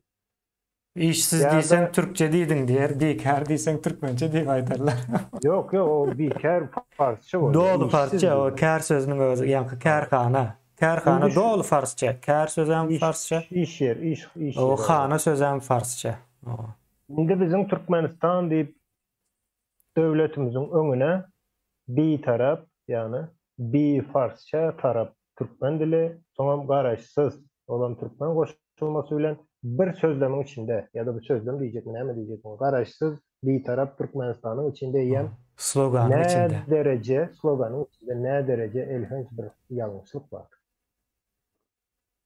Ne Türkmen demen Türkmenlerden kän näme etdim ýa-ni başga sözler ullanan wagtyn Türkmençe aýt, Türkmençe aýt, Türkmençe aýt diýip näme üçin şunu ýazýanlara ýa-da okaýan goşky ýazýanlara bir tarap garaşsız Türkmenistan. Näme samsyklyk? Edebiýatçymy, ýa-ni edebiýatçy ýalap bir adamlar ýazmaly da döredijli adam. Bu zatlary kemine biz görüp bilýän bolsak, men aýtgan bu dil bilen gyzyklanýanlar, okaýanlar, Gurbanguly Berdimuhammedow diýip beýik ýazyjymyz bar. Onu hem üçin görüp bilen adam. Ya kitap ýazýan adam, bize kitap ýazyp bilemez, o derece näme ýok bizde ýa-da birikim. Ýöne kitap Aydın ýazýan maydı adam. bilem yok aydın ne bizim kem yerimiz katıken. Şoň bir tarap garaşsız Türkmenistan slogandaky ýa-ni bir bilen syzy nädip bir ara getirip bolýa diýip soran. O indi şunu aýtsaň aýdyn gülýäňine. Halkyň Men üstüne gülýän. nädip gülýän onu men edemok kemine. Men edemok bunu. Men farsça Şey diýär ine kommentariyada ýazypdyr ine şu zatlar aýtsaň halkyň üstünden gülýäň diýär. Yok, men bir tarap garaşsız slogandan men düzemok. Farsça bilen men düzemok. Ol näçe iň köne dilleriň biri Türkmen dilinde de men hiç hilik atgym ýok. Şoň üçin men nädip berdi güleýin üstünden. Ya da etkermezdik. Ya bu neme ikisi başka bir zat ine düğünden de halkyň aladasyny etmek diýmek ýa halkyň üstünden gülmek diýmek de özü nemen başyna getirip berýär ýyldaşymyz. O sağ olsun ýazan üçin bu ýyldaşymyzyň bu näste äl. Umumy şunuň ýaly bir format oturdulypdyr. Ine şonuň üçindir bizim ähli problemalarymız. Nire barsam işimiz yarım oňna bolýandyr. Çıktacığımız köp bolýandyr, ýalňyş iş edýändir, bizi ağlaýandyrlar. Ýa-ni Esasy atlanan uzaklaşýan. o esasy atdan uzaklaşýar ine. Yani kommunikasiýa barada yarım aldı. Yine kommunikasiýa bolmasa sizin taçaňyzyň çöregi bolýanlardyr. Iqtisadet bolýanlardyr. Iqtisadetyň ýokdugyny ine Gurbanguly öýdi. 22-den mi? Näçesinde? O ekrandan aýdyp berdi. Ne Türkmenistan ikisi iň adından ikisi iqtisadiyeti kiçelli diýär. Ha o başga sözler bilen aýtdy. Ne sizin ýanky berýän nemeleňiz bar, soraglanyňyz. Ne şo manada şoň dili bilen aýtdy. Şo soraglaň dili bilen aýtdy. O bizi nemeni geliştirmek üçin üç göçük getirýär diýerler. Ýöne çökön üçin ikisi adalan üçin ýene o. Halkam bir ketleden kän adally. Onu bilýän adamym ýok, gyzyklanýan adamym ýok. O halkyň üstünden gülmelýär. Bolup ýöşüm gülkü, ne şo zatlara üns bermeýän bolsak, ne gülkü şo taýda ýatyr. O näme üçin ýa-ni üstü açar bir iklanak etraf birleşdirýär, o arada bir etraf balýar. Şoňa düşünüp bolýarmy kemine? Näme? Sapara onu özüm gızıklı tarafı var. Etraplara o birbirine birleştirip o kelle garjama bir zatlar edýärler. Oňa da özgörüşlük diýip at goýýarlar. Yine bir paralel demokratiya diýär. Özgörüşlük diýip at ýa-ni fikredin iksan ve etrafy goşsan diýmek bir häkimlik bolmaly. Bir hassahana bolmaly. Ondan soň näme bir polis merkezi diýer, bilmedim polis merkezi belki başgaçarak seredip bilerlerse gorkýarlar aşo wagt. O man hemme zatdan bir bolmaly da. Mesela bir merkez var. Näme diýmek bolýar? Bu ýa iki vilayet goşulan wagtda şu iki etraf goşulan wagtda iki etrafyň arasynda 50% kiçelme bolýar. Ykdysady bir kiçelişlik. Esasen Türkmenistanyň guruluşunda häzirki, Türkmenistan häzir guruluşy bir komünizmiň bir näme diýär, urot formasy diýär sapara. Komünizmden urot formasynda gidip durdy Türkmenistan häzirki ýagdaýa. Şonuň adyna özgörüşlük diýip goýýarlar. Indi kemine ne şuýda bir zady adak geçeli. Ösýän ykdysadyatda hiç wagt men bilir kiçelýän nädir, birleşdirilýän nädir, gaýtam bölýändir, ulolýandyr. Ýa bölmeli bolýandyr. Ýa demetne agraby Merkeze agram köp o düşmez. ýemeden kän gelýär diýip iki bölýändirler. Demek adam sany azalan olmaly Türkmenistanda. O önümçülük adalan olmaly. Önümçülük azaldy. O önümçülük azalsa adam sany azalsa ykdysat dolanşyk, peselýär ykdysat dolanşyk peselse de aýlyk berip bilmeýär. Ýene bu manysy şeýlerek. Olar şoň adyna da özgörüşlük diýip goýup hiç kim çykbaýdan däldir. Bu näil näme bolýar diýip. Paralel näme ýene şunun geleceğini gözümüzde tutun. Kiçelik bar ýa-da gitdikçe kiçelip. Näme Tacikistan biz bilen deňrek 91-nji ýylyň demetine şu arada bir gepleşik edelik kemine ilat ýa-da tany nemesi boýunça. Biz bilen deňrek 91-nji ýyllarda deňrek tany bolan döwletler bar da, Tacikistan, Kyrgyzstan. Şolar bize ýakyn bolmaly. Ermenistan, Azerbaýjan. Şolaň ila tanyna seredin şu wagt. Bunu Türkmenistanyň seredin. Tacikistan 10 milyon ýetipdir. Evet. Sapra ol Türkmenistan Türkmenistan şu günkü ýagdaýynda indi onu onu dinleseler vatan havalanda ertesi güne ilat ýazyp geçirýär diýerler. 3 günde de geçirerler. Belki 2 günde gatçalyk işler. prezident saýlawy ýalag ederler diýen. Geçirer we 14 milyon diýip aýdar. Ne soň hemme 14 milyon diýer. O kyn zat telefon için o bolmamaly. Men pikir edýän şu günkü Türkmenistanda mysal üçin Türkmen ilat sany 1 milyard diýse de ananýarlar adamlar. Bilen oklar näde maglumat almaly. Bizdäki şu günkü maglumat ýa-ni watan habarlarynda aýdylan zady dogry diýip kabul edýär. Aýdyň 1 milyon dollar näçe pul bolýar diýip soradym. Näçe köp adama soradym da wagtynda. Bilen okdular ýa-ni 1 milyon dollaryň näçe puldugyny ýyldaşlarymyz. Ýani o puluň izinde ylgap berendirler. 1 milyon o hiç adam değil. Yo hiç adam däl ýöne şonuň näme mana gelýärni bilen okdular 1 milyon dollara. Näme zat. Şoň üçin biz 13 trilyon diýdik gol hiç ýyl reaksiýa bolmady. 13 däl sapara şu wagt 20 trilyon geçdi häzirki hasap bilen o. Onu ýaly zat ýok diýip pikir edýärler. Yo 1 trilyona ýetmeýän Türkiýanyň demesine gelip gazanç edip görler. Türkiýede onuň ýaly bir neme ýok, ýa-ni bir gelecegi üçin bir hasaplasa näme çykar? Bilmedim, ýa-ni ekinçiligine hasap urup biler, turizmini hasap urup biler, soň başga yurtdaşyndan geljek investisiýany belki hasap urup bilerler. Ýani hiç sady ýok geljek. Ýani şu taýa gelip pul gazanyp berler adamlar. Şeyle oraya da. Toğralara geçelim emine. Hava Sapar ağa size sonra var. Tabiat ettirmeye deyiptiniz geçen gezekte. O şonu düşündüm yani bu filosofyanın manasını düşünmedim. Şonu düşündürüp verseniz diye. Bu filosofya nereden gelip çıkıyor diye yani tabiat ettirmeye deyip. Tebigatın özü kanunu vardır. Şuunları yetiren nemeti vardır. Tokoy alın ya çöl alın. Onun içinde ne faunası vardır ya da florası vardır. Ya canlı ya da cansız nemeleri vardır. O şolon käbir nemeler yitik diyendirler. Kanunlar bir yerde bozulsa gitkendir şodat. Ne şutayda da möjöklüğün kanunu neme diýerler de regulýr de diýerler. Köpel verse öldürmäni ruhsat berýärler. O bolmasa nemeden oklar. Tersine bolsa ýa suwunlygy ýok diýe. Ödem bu tebigatyň nemeti boýunça da däl, ýa granitler bar da. Ýok gadymy döwürlerde granitler beýle bolan näl.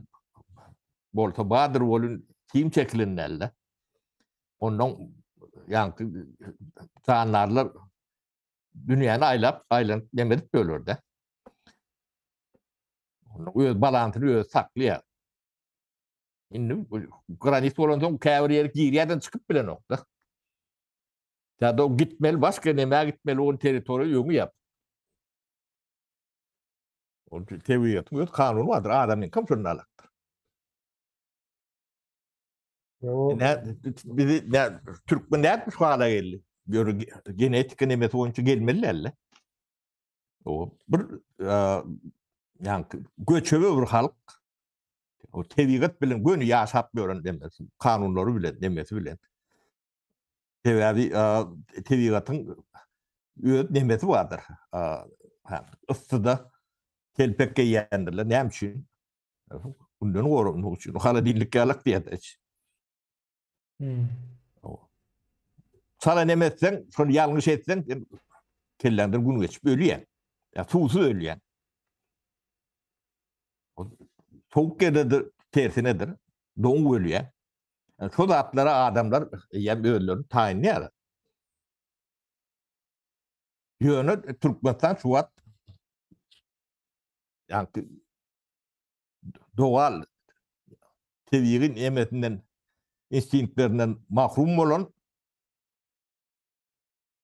o kâret yani şehir nemetine de uğraşmadık. Arada bu nemet. Gezip görün canlar. İki etrafı yatırıp öz gördük deyip görüşlere. Yine tebigatın yankı tebiği kanun ya da tebiği kanun diysek yine bir näme var. Eğer bir millet öz vatanına ýe çıkmasa ona başkaları ýe çıkýandyr. Boş kalma mümkinçiligi ýokdur. Eğer bir millet öz diline ýe çıkmasa hıramyk ýe çıkýandyr. Boş kalma mümkinçiligi ýokdur. Häzir türkmen dili kim şonu benimsep bilýär türkmen dilini? Ya bu men dilim diýip. Barmy içinizde? Ýekeci adam. Yoktur. Şoň üçin dilinizi istendik şekilde sokýarlar. Soň düşüneňiz o, gazet okaplar düşünýäňiz. Vatan habarlarynda näme üçin düşünüp bileňiz, oksa türlü sözler sokýarlar. Oň içine. Ne sen dilini goramasaň, diline eýe çıkmasaň diýin. Diline eýe çıkmasaň ona başgaları eýe çykýar. Özleri ýazyp başlaýarsyň sen diline. Bu tebii kanun. Ol mümkin däl biri gelip gorar diýip pikir etmeň. Türkmen dilini türkmenden başga gorajak adam ýokdur. Türkmenistan watanyňyz bolýan bolsa, şol watanyň, şol watandaşlaryndan başga gorajak adam ýokdur. Mümkin däl. Diňe basyp alarlar, ulanarlar. Yani aydın şu döwlet biriniňki döreýär, biri etmeli döreýär. Şoňa sizin ortak doňuňyza o şoňa düşünmämiz gerek. Hemmesi ortakdyr. Şu kellede yani öwrelýän daş törökden ay bulary hisap edip bolan o güýçlü ýene diýerler de ine entek önümüzde görürsünüz vatandaşlar, hayran kalarsınız güýçlerine. Hayran kalarsınız diýende hiç sadynyň ýokdugyna, şundan nädip gorkup durys diýip hayran. Sizin gorkanlygyňyz üçin oň güýji bardyr. Ýa-da sizin şoňa garşy durup bilmeýäniňiz üçin güýji bardyr. Şoň üçin oň güýji şol güýjüni berýän her bir Türkmenistanly, menem şoň içindedir, kemine de şoň içindedir, ne başga hiç kim. Başga hiç kim. Oňa güýji Putin berýär diýäňizde berip biler. Ýöne o güýç beýlek güýjüň ýanynda hiç zatdyr. Köpçüligiň, toplumyň, ýa-ni watandaşlaryň güýjüniň ýanynda. Halkyň aladasyny etmeliyip berseler nireden Senem gorksun. diýen men aladam et. Sen aladany senden başga iň gowy özüň edip bilýän insan diýilýär sana. Öz aladasyny öz edip bilýän bir jandar. Hayvanam diýen ok, ol ýanky wagşy dünýäde ýaşaýan haywanlaram biri gelip aladam edip bersin diýen ok. Özleri öý gurýarlar, çaga ýetişdirýärler, goragyny çiğnedýärler, şol haywan awul. Ýöne iyileşimizin soragynyň uzaklaşdyk. Ýöne ol soragyň içinden bir bölük parsany O şu filosofiýanyň manysy näme diýär? Nämçin şeýle filosofiýany saýladyňyz diýär. Yo, haýsy fakt nemede faktda bir demeň içinden bir zady goparyp sorasaň ýetmegän bereli. Saman Saparagadan Nirdaydandan ýatladyň ildeşler soragyjy. Geçenki ýa-da ondan öňkü nämede? Yo, bir sebäp bilen aýdylandyrar. Sebäp bardyr. Öňünü iýdin aýt. O ne şey diýdiň, ne şu meteler üçin şeýle diýdiň diýip şey soraňa. Ýogsa Saparagaty, kän, şu köllerde da dünýäň 20-30 ýeri bilen habarlaşyp gürleşýän üçin belki ýadyndan çykarypdylar onu ýa-da. Yo, bir ýanky gurrun içinden bir konteksti aýryp sorasaň oňa jogap bermem bolar. Umuman Sapara iki goşmak iki filosofiýasyndan çykyp aýdýar bunu. 4 sany uçak 2 milyon adam näçe wagtda daşar ine Türkmenistanyň içine. Uçýany bary o 4-5 sany. Şol 2 milyon adam daşamaly. Türkmen aklyna göre 2 günde daşar. Mene geldi. Yo, açyk diýerler şonuň üçin ýollar. Arkaýyn gidip gelip bolýar diýär. Ben aýdýam bu 2 milyon adam bilmedim deňe näçe 300-400 sansy gitjek bolýar galany gitjek dälmi? Ýöne şu wagt gitmek üçin taýýarlyk görýänleriň sany gatgan, hatda ine men bizim düşmanlarımıza da maglumat bereyim. Olar belki bilýänem däldir bunu.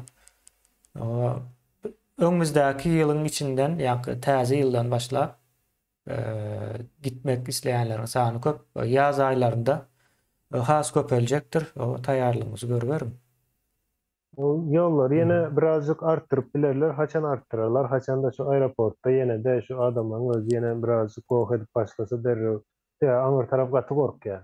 O zaten katı korkuyor. Şu halkın ayaklanmağından korkuyorlar. Yine korkman halk yoktur. Sizin korkmanın başka zatınız var ona. Men aytmayın derdi. Ya uçkundan korkyanlar. Şu nirede çakçağını bilen oklar şular. Uçkundan korkuyor, halktan korkan ok. Hakika. Son hava bir soru okuyan. Näçe adam çağası üçin kitap satın aldı? Näçe adam çağası üçin okuma, yazma, öğretmek üçin niyetlenen oyuncak satın aldı? Öğrenha sebebi yalpılda diýen eşikler görünýär daşardan diýär. Kelläniň içindäki görünmeýär diýär. Kim yazıp birinde kim yazanını bilemem ok yani.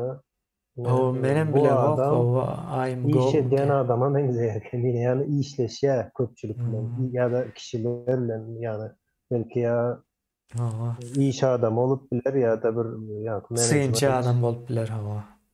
O işi gereği sıyınçı olmalı olan ya da muallim bolup biler. Yani son ýalyrak ýalpylýan da dünýäň pulundan berýän ekenler ne toýda yani şu maşinleri bedemekler etmek üçin 50.000 dolara seni çykkan eken diýdi. Aşgabatda.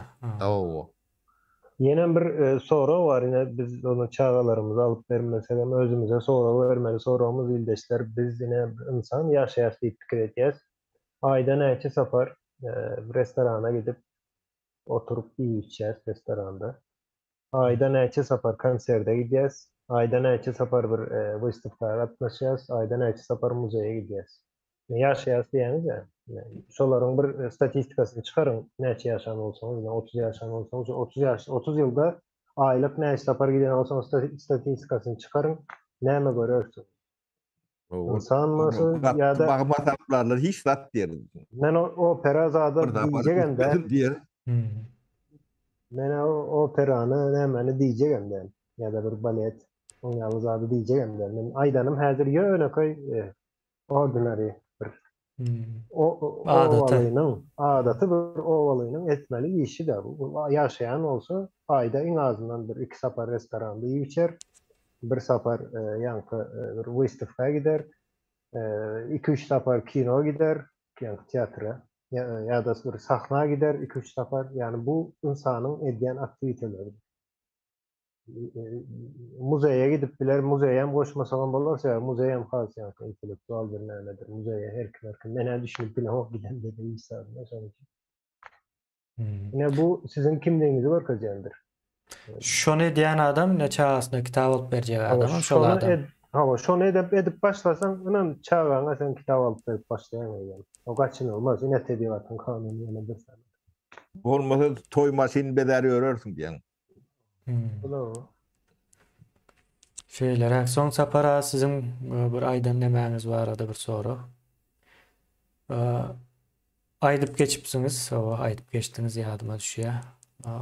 Halk köp zada düşünmeýär ýöne düşünjek kritik massa bolsa yeterli diýdiňiz. Şol kritik massa barada giňişräk gurrun berseniz diýär.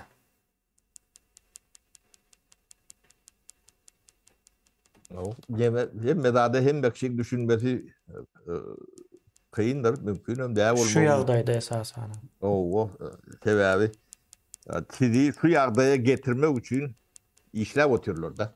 Giden gurumalar vardır. Müňläp adamlar vardır. Ona goraýanlar. Siz 1991-92 ýyllaky milisiýalaryň tany bilen şu wagt gidemäň milisiýalaryň tanyny deňeşdirip göreňdi. O barada hiç ýerde statistika berýänler, statistikaň Türkmenistanda ýok edileniň düýp sebäbi şu zatlardyr. Adamlar analiz edip bilýärdi bunlara gurun. Biz politik döwletde ýaşapýarys. Onu bilemez ok. Milisiýa kendi näme diýär. Politik döwleti. Akademiklerin tany köpelenendir, milisiýaň tany köpelenendir. Sorun kemini ýene de bir sapar biraz ýatlyk men Şol kritik massa barada gurrun etseňiz diýär, ýanky bir kritik massa bolsa. Şu zatlara düşünýän adamyň tany, ýani kritik massa diýilýär da. Şu ýemeni bir adam, 2 adam, 5 adam bolsa ağırlık edýär da. O kritik massa diýmek ýani yeterli derecede. Bizim dememizdir. 5-3 min şu zatlara düşünýän adam bolsa yeterlikdir. Şu döwlet durup bilmeýär. Ýani olaryň düşünýänini ýorgonyň içinde ýatsaň, onu düşünýän belli. Günneme çıkarılan meselelerin meşhuri o adamın ağına yeteriyalak ýagdaýa gelenine şoňa öldürüp kaçyp mı diýerler. Uruş ştat gerek geldi. Şular hökümeti şu adam berjek bolup gelirdi. Berip bilseler ırzadırlar o ýöne şol alyp biljek kritik massa ýok da. Şu at şonalak bolup dur. O Eýrany düşündirsek has gowur. İran'la ütküşlük atlar bolýar. Ondan realagym bäw bolýar. Neme var da saparaýny Eýranda soňky videolary görýän. Şu otaýda ýanky dindar adamlar var da başyna saryp neme diýär. Indi şoňa ähli ýaşlar hemmejes şolaryň kellesinden şo nemeni alyp ýere atýarlar da ýanky bir protestin täze görnüşi çykypdyr. Indi Eýrandaky ýanky ütgejek neme bardy? yani kritiçiski massa diýilmezde. Näme diýilýär oňa aýgytly köpçülik diýip aýdaly ýa-da köpçülik hem diýmäli bir gatlyk diýelim o köpçülik. Täsir edip biljek Hawa köpçülik. täsir edip biljek hawa bir gatlyk. Döredi ýöne Eýranda bu ýuwaş dörep gelýärdi. Ol uçkun berdindi gitdi. Şu at Eýranyň molla rejimi resmi bir rejim däl. Yani halk kabul eden ok. Men yani Eýranyň içindekilerle gürleşýän nähili bir neme boldy diýip säýýän bir näçe gün boldy? 6-njy hepdesi geçdimi? O 40 günden geçti. 40 günü geçdi o. Geçen 40'ını edip 2 döndüler. gün bundan öň o 40 boldy. Mahsa Amini'nin. Indi o bu taýda hemme kim diye islan şeklinde gezip o neme bilýär diye gezip görler. Bunam diye görýär diye molla rejimi. Molla rejimi görüp o näme etjegini bilen ok diye bir güýçlüräk hereket etse ol has beter bolup yani özlerine ters işläp biler diýen ýaly gorku bolmaly. İşleyerim. Olur. Näçe İşleýär. gadaply nemetler şonça da diýen çatýar şu an. O hem şol wagtyň özünde de yani Korsiýada ýara berip ýalňyşdylar. Indi näme Birleşen Milletlerin nemesine düştü. Kırçoğuna düştüler bular. Ödem kemine diýme şulan öň ulanýan priýomlary bar da. Teatr priýomlary. Daşyndaky güýçler günäkär, ýani daş güýçler, daş düşmanlar günäkär, Amerika günäkär, Ýewropa günäkär diýerler-de. Kapyrlar günäkär diýen ýalak nemeni ulanýardylar. Halkam şoňa onan ýadylar. Ýöne şu var. Ne Amerika, ne Ýewropa şulara ýani bilmedim. Ukraina tebäpli bulara elleri ýeten okmaýady ýörüýte diýerlermi? Öňe dogry diýerler. Şo düşmanym ulanyp bilen ok mollalar. Bir Amerikan demeti ilçhana işgär däl, ýöň ilçi bolan halkyň isleýäni diňe adatlyk şonun beren ok diýip ýani reportaj beripdir-de. Şo wada ýani awyň demet bir tabitil çykyp ýok, Eýranyň içki işi öde işidir. Biz buňa gatnaşamyz ok diýip ýani şo kodry şolok ýerine beren oklar. Aty öwrenipdirler Eýranyň ýagdaýyny. Indi o sapara Ýa etjeklerini bilen oklar şu an. indi ine şonu sorayan gatlyk ine kritik massa diýeli. O ine şolar ýaş gyzlar. Giredin. Ýaş gyzlaryň o başladan zady şu at ulanyp gitdi. Hemme zat rejime garşy bir näme öwrildi. Ondan soň şeýlerek Eýran şu nämäni geçip bilse özüni ýola goýup bilerse ýa-da agyr nämeden geçdiler. 43 ýyllyk bir travma. Gatullakan bizinkiden hem has köp-de bize 30 ýyl bolsa olar 43 ýyl. Bizim ondan aňyrda da 70. Ondan aňyran bar, ondan aňyran bar. Ondan O kritik matta diýmek bir ýani şu ortadan tutup dursun ýani şu çala gymylatdan bu tarapy diýär de şu kritik matta şu nemedäki ne beň aramlygyndan çala demetsek ne agyr tarapy şu kritik matta bolýar. Türkmenistan'daki düşünce demesem şonun alaktır. Yine Türkmenistan'da da şeylerek yani ayallary bir gyra goýandyrlar. Onun sebäbi var. Hiç tanamadık bir adam, erkek adam, tanamadık bir ayala TikTok'ta bolup biler, Instagram'da bolup biler, tapawuty ýok. Şoňa göne namusyna diýip gürläp bilýändir. Tanasa tanamasa. Näme üçin aýdýa? Şol ayal bir hili özüni erkin alyp barýardy. Şo sebäple aýdýa. Onu bilýäňizmi? O ýörüýte edilen zat onun bir Azatlyk radiosynyň gatyly goşandy bar bu nemede. Azatlyk radiosynyň öňkü habarlaryna gidip seredin diňe ten söwdasy barada habarlar edendir. Izy giderli. ten sevdası, Türkiye'de ten sevdası yine näme öyle böyle deyip şu adamlar tayarlaya şu ayalların üstüne hücum eder ýalsa ayal en sonunda bir belli bir noktada geçen soň o erkek ýaly bir neme edip bilen okýan kümsüklük edip bilen ok çıkıp aýdyp goýberýär köplenç duygular hereket ettirdi ýa-da ayalların demesine. Şol ayal çıkıp aydan wagtam şoňa ýa-ni namusyna diýip aşaklap, hapa döküp şonu sahnanyň aňyrsına iteklemeli. Eýranda da şonu edip gelýärdiler 43 ýyldan bäri ýa-ni represif rejimlerde, awtoritar rejimlerde şu ayalı elmide ama arka sahnada tutmalı olar. Şu ayağlar bir yerinde bozup bilýär da düzgüne. Yok kemine tamam sen yankı ayalı erkek bilen tutan cemiyetlerine yemiş başlıyor. Nawa? Hemme taraflayına başlıyor. Çağa terbiye veren ayaldır. Yani Nawa? ayala ziyan veren yok. Aslında biz diyorsun ya bizdekiler fikir ediyor ayallara ziyan veriyor. Berk tutyan diye yok. Ben çağalarına ziyan veriyor. Nesline ziyan veriyor. Ona biliveden oklar o bilir yalık akıl yok.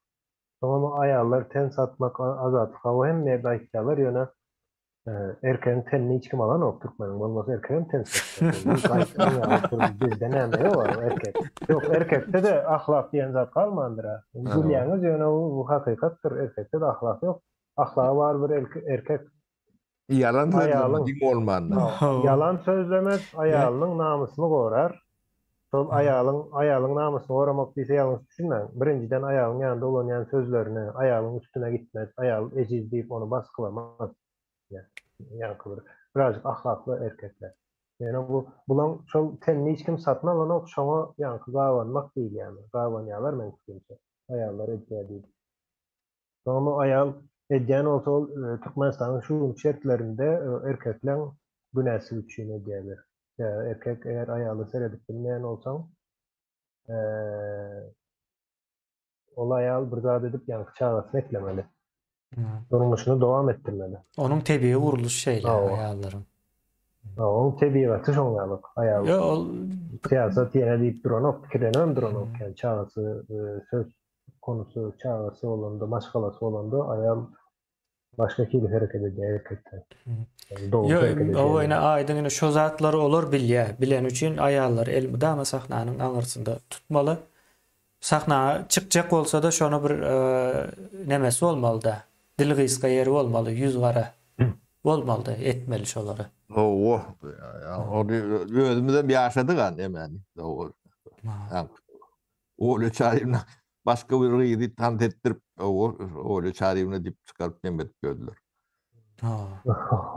Ola adam diýenimizden sapara jurnalist diýen indi jurnalist diýen adama bir maglumat gelen wagtda jurnalist onuň näde barlanmalysyny yani professional derejede dogrulygy, ýalňyşlygy we berilmeli dälligi hakynda karar berip bilýän we dogru maglumata yani rasyonal bir şekilde baryp bilýän, gelip bilýän adam jurnalistdir.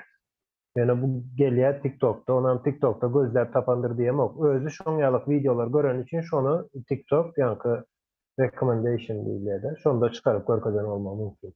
Yani berde Yürütü tayinlanıp edilýän zatlar oluyor. Yok, şol tans eden gyzyň suraty ýa-da videosu ol gözler tapan däldir meňçe. O kim şoňalyk videoları görýän olsa şoňa TikTok hödürleýär şonu. Doğru. TikTok algoritm şeyle gyzlar görýän olsa gyzlar çykýar. Ama tans edýän şoňalyk yani ol formaty belli. Yani şol görýän adama çıkarar. Diýmek şol adam şonu görýär, öz-özüni maskara etmez. O son gawat gelýär. O aýşular şundan bir zat ýasap bor diýip. Bu kadar bekledim. Düşündüreceğim seyredin. Yok, tant etme ayıp da adam değil aslında. Türkmen demesinde ayvet kurku diýerlerdi. Yok bu neme? Avraylı bir tant orşaken, moğolim eken öyle. Moğolim, özem moğolim. Katıya şu özem, özem Ukrayin'ti. Öyle talantlı, öyle demedi değil. Victoria diýär adyna. Vika. Vika diýär o. Şonu alıp öyle çağırıyor dip görkezýär. O kyn däl, onuň videosuna näme ýükleýän yürüten nemeler var, motor ýa-ni gözleme motorlar var da. Şu suratın ya şu videonun ilkinci nerede yüklenenliği, näme sebäpden yüklenen hemme zatyn görkezýär bu zatlar. Habary yok ya bu jurnalistlerin aydın yani maglumaty şey dip barlap bolýar-da. Yo, Yani dijital maglumaty. O näme maksat bilen edýärler, ne şol önemli. Ha. Oň aňyryň sebäbi Yo bol. şol yani ayallary o sahnanyň aňyrsyna itmek. Ya islan ok bir Türkmen nemesinde şu wagtda çel bir ayal göreşýän bir neme görülen okda. Bu ayallary o tutaşdyryp gitse soň işi gaýdar. Şeyler bir zat bardy. Yani ayallary bir yani aýtda bir emosional bir nemedir. O şu emosiýa derejesine gelip bilenden soň hiç zat saklap bilen ok. Hemme zat aýdýar. Aýtmaly däl zatlar ama aýdýarlar da soň. Yani Eýranyň rejimine pikir edin. Yani Eýranda şu ýalyk iň uly bir neme. Yani türbehananyň iň ulusy özem psikologik bir zat. Şonu çykaryp ýakyp bilirler-de. Şu derejeye getiren bolmaly. Indi bitti. Bundan soň Eýranyň o din siýasaty ýöremeýär. Onu indi saklajak bolup alsam beter etmeli. Soň ýanky soragy giňişrek ýazypdyr illeşmiş sapara onu okap bereýin. O bawaraply gurban geldi. Polisler, süýtleri, ýene garagörler sizi halk linç eder. O size tebiat ettirmeýär diýip aýdypsyňyz sapara sözme söz. Yazýan bolmaly illeşmiş deptere. Yani onu o näme manysynda aýtdym ýadyma düşýär şu wagtda. Yani aýdyn men ýadyma düşürmeň. Yine tarihe seretlerden sonra baktırsın ya zulüm bilen tutulan rejimlerde bir yerde şol yani yanlışlıkların neticesinde halkın eline düşüyor şu adamlar. Son halk onu hakikaten bilce diye. Onu hiç kim saklap bilmiyor. Kanunan beyleken polisiysa bu bir kanundur ya. Tebiratın kanunu. Ya da şu ünlü ne adam şol yani Kurban olu deydi ya da şonu yukarı vecibeler adamlara karşı yani kahar gazapları vardır. Yani o adamlar kahar gazap giden oku içeri duran yerinde özlerinde. Yine şol kahar gazap bir gün yani kontroldan çıkan vakti saklap bolun. Yine sapara yakacak diye. Men ama yetişmeyeniz diye sapara. Yetişmeye. Şu manyda aýdan bolmagy mümkin. Şol tebigatın kanunu. Bu ülkede bilecek manamız yok o zatları. Adamın emosiyasy o da bu tebigatın emes. Ana görýän bir şu kontekstden çıkaryp sonra vermek o da bir gowat däl. İlleş. O aňyrsy bärsi var.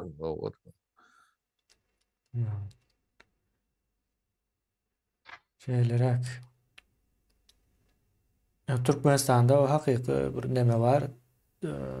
Geçenen bir gurrun gitti de yine bir gurrun berýärmiş. Bizimkilerin yakın vatnaşyanlarımızın birine.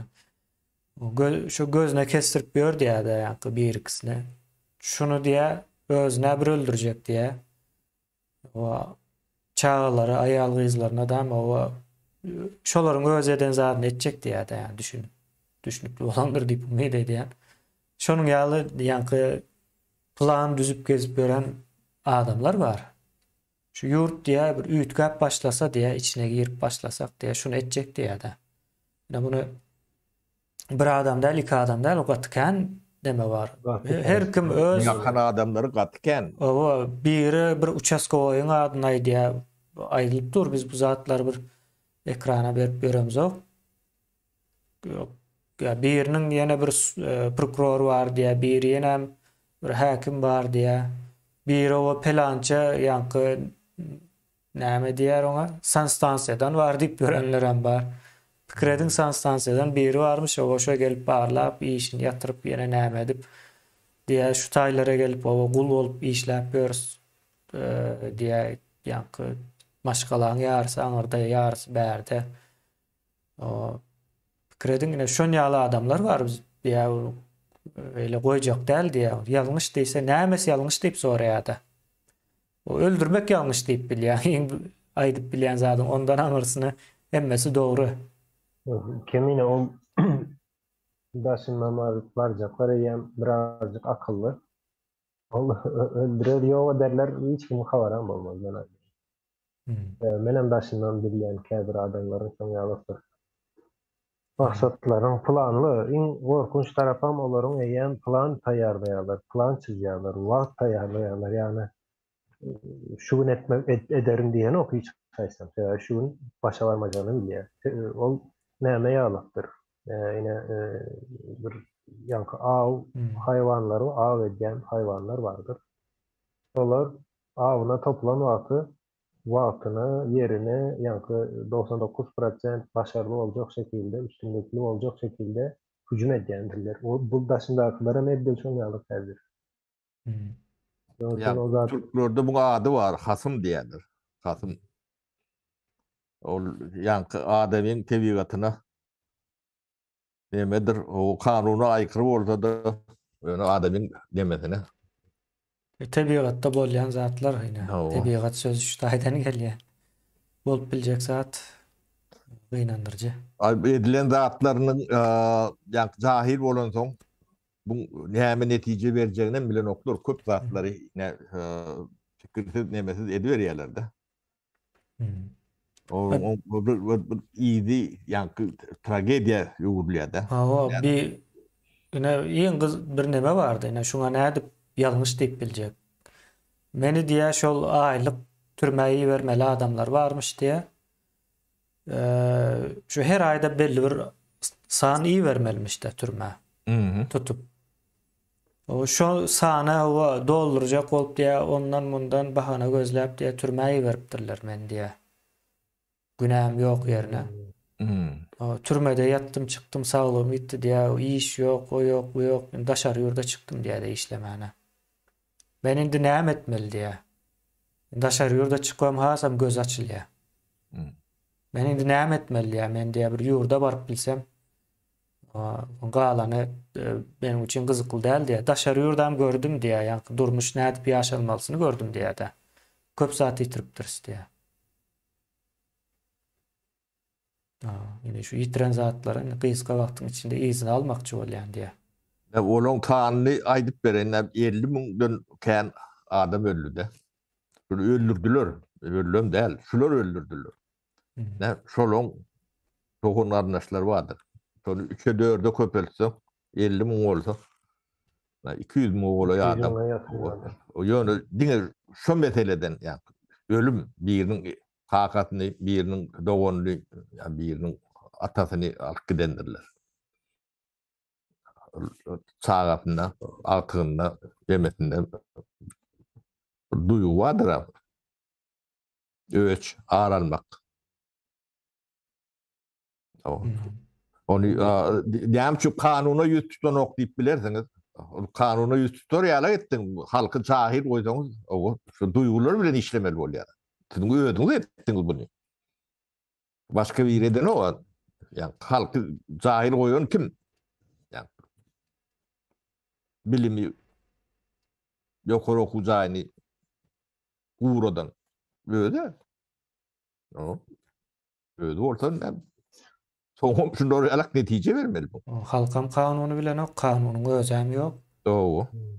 Soňra Ol adamlar mysal üçin bu meselede kanun olan olsa bir yankı araştırması olurdu. Berde bu adamlar buyruk vereni gözlemez, yerine etkiciler ýok diýecekdir yani.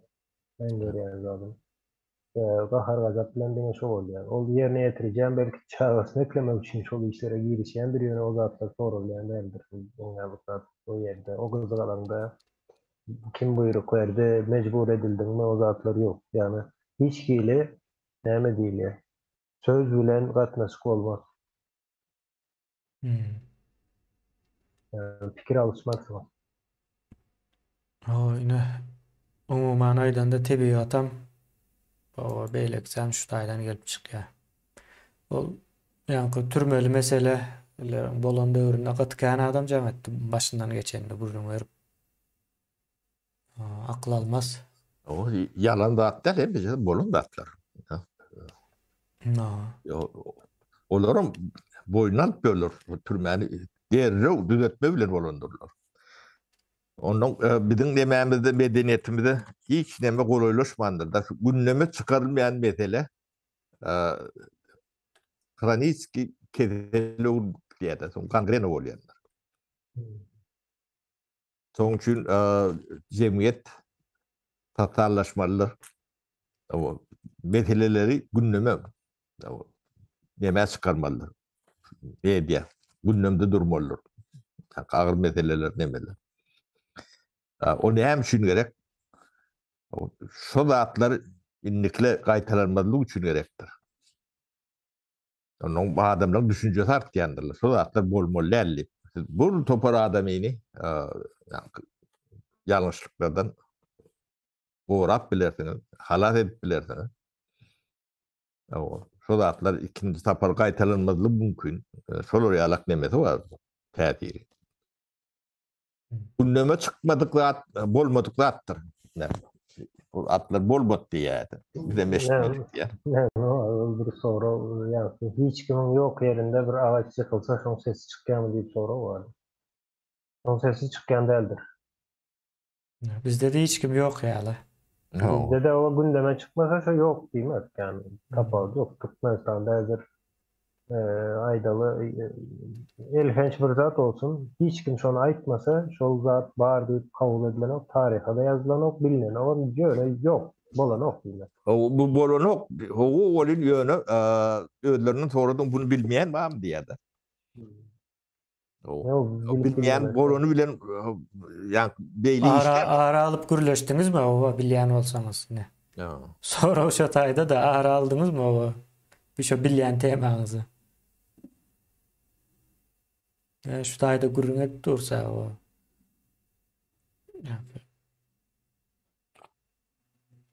Şeylere o ağzı aldı 9 minut diyalog bir vaktimiz aldı. Yani bir sonra gelse onu ağır alıp bileriz.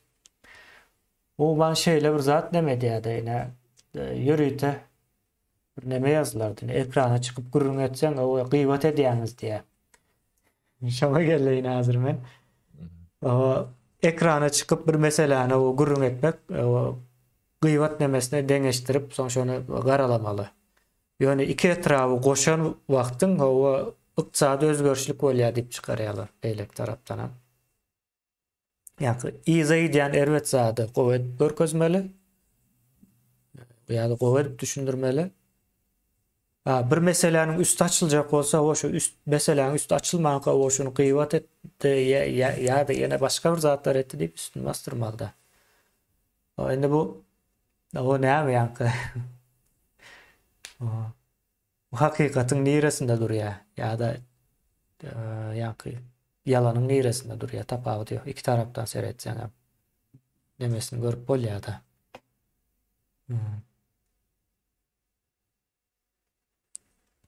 Şeylerek yani Türkmenistan'da şu aýdylýan zat var bolsa tersidir.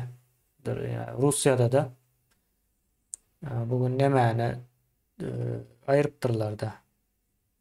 Orslar ol anlaşması. Yani buğday anlaşması, buğday çıkarma, Ukrayna'nın buğdayını. Anlaşmanı bozup durdu. Yani Ukraynalar gülýär. O anlaşmanın içinde Ukraynaların özü yok. Ukrayna'nın buğdayı çıkıyor. Yani Ukrayna'nın özü hiç de gol çeken yok. Birleşen Milletler. Birleşen Milletler diýende bilmedim ildeşlerimizin gözümde näme gelýär. Ähli şu yurt, dünyadaki yurtlar yok mu? Şoların bir meclisi var. Yine şu meclise Birleşen Milletler diýil ya. Köp adam bilmeýän ekense para geçen. Gawat gelimde bir näçezik şondan aýdaýyn diýen. Şolar ve Türkiye beýlek tarapdanam Rusya. Üç tarap Birleşen Milletler, Türkiye, Rusya. Üçüsü bir araya gelýär. O dünyada şu buğday çıkarmasak bolmaýar, krizis bolýar, ýene näme açlyk diýip kol çekişe son şol näçe ay bol 4 aydan soň o Rusya bitirdi men onu ayırdım diye de son komentary yazıpdyrlar o Orslar bilen diye hiç diye bir anlaşma edip diye şoň diye bozulmadygyny gördüňizmi diýip soraýardy. Komentary indi düşünüp başlapdyrlar o daşary ýurtlaryň nemesi. Hemme zady yalandır yani yalancıktan edýändir ýa-da başta näme etjegini bilmän şey işin içine giren olmalı da. Yani şu anlaşma bozulacak bolyan olsa demek bu baştan edilmeli değil. Belli bir yere çelle o yani yükümüzü getirip bildik diye yalan düşünce de olmalı da. Yeme kemine ne şu yeme başlamızı samimiyet dilen bir düşünceni ortaya atıp başladık da. Ben yarında 3 yıl bundan ilki birinci çıkışımızda şu adamlar samimi değerlerini demedin dile getirdik. Ne Sovyet demetinin bize koyun mirası şu samimiyetsizliktir. Hem medarı şonalaktır, yakı birdarı değil, beriyen ılımına, bilimine çenli şonalaktır, katlaşına çenli. Bizim cemiyetimizde de şu samimiyetsizliğin yokluğunun biz demetini yaşatmıyoruz da, tragedilerini yaşatmıyoruz. Erkli yakı Türkmenistan'ın değerli, post-Sovyet demetinin hem mecelinde şu oturundur, indiki nesiller gelip düzeltmese, yani yuvaş adalık gitmese, Sovyet demetine yetişen demen samimiyeti katı seyrektir. Hem beceti yok deyip olmaz oluyor. Samimi adamın göründü kucaklatın gelip durun balık oldu. Şol yalık neme oldu. Şoň için yalan bizim durmuşumuz yönü tün olsa adattan aşağı ýagda ýalak kabul edýärler-de. O çyn adatdan daşary. Bol däl zat ýalak görülýär. Onun özlerine bir dünýä gurýarlar-da. Başka bir dünýä. Real demeden kopya öz dünýäsi bar bu. Ne bu Homo Sovietçuk diýip at goýupdurlar oluyor. Biz post Sovet demesinin sindromu diýäs. Şol Sovetler yıkılan için aýdýas ona.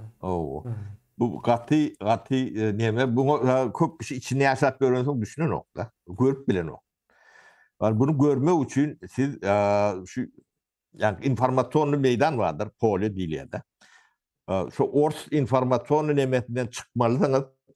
Bir onu nesil o başka yani normal informasyon nemen içine girip o ikisini o ben yıldan sonra değiştirip bilerdi. Ne soru realak ben onu başımdan geçendim gurrun verdim. Ben öyümde 15-20 yıllap ors televizyoneti qadağan etdik de. Saatları çıkmak için. O sondan sonra onun başını teredip bilýän, yani deňeşdirip bilýän. Ýöne bizden aýrylyk gitdi mi? Ýok. Bizde de galan bardyr, biz özüm görem ok, daşyndan görnýän adamlar bardyr. Eme diýen. Ýöne şo dadyň erbetdigine düşünem soň, ana özüňde işläp bolýar-da. Şo problemany bilmän, meselen çözüp bolmaýanyň tuğutnamasy şu zatlar. Yani öz ya sen demämi, tide gurrun berýär-de. Evet, şu yaşık vardır. Televizyona yaşık ýetdi. O yaşık sizin beyninizin içine şol oturundur. Şol da şu düşünce gelýär ýanky bir meseleň üstüne açsaň mysal üçin aýdaly. Türkmenistan 13 sany velayatdan ibaret bolmaly. Ne biz üstünde ýanky az işlän ýagdaýymyzda aýdýan nemämiz. Doğru maglumat kabul etmem. Etrap bolmaly. O 100'den gowram etrap bolmaly diýäs ýanky häzirki dilde gürleşsek. Ýöne biz oňa il we ilçeler diýip at goýduk. Şonun gurrun ne diýäs? O soň biri ýörite gelip ýazýar ýanky o gıybet edýär. Bular ýene de gıybet edýär diýip. O gıybet sözüniň manysy ol däl. Gıybet diýen wagtyň adam gurrun ne diýen adamyň seniň ýanynda ýok wagty şonuň arkasyndan gurrun etmek. Gaýyp sözü vardır. Gaýyp sözünden gelýändir gıybet sözü. Gaýyp.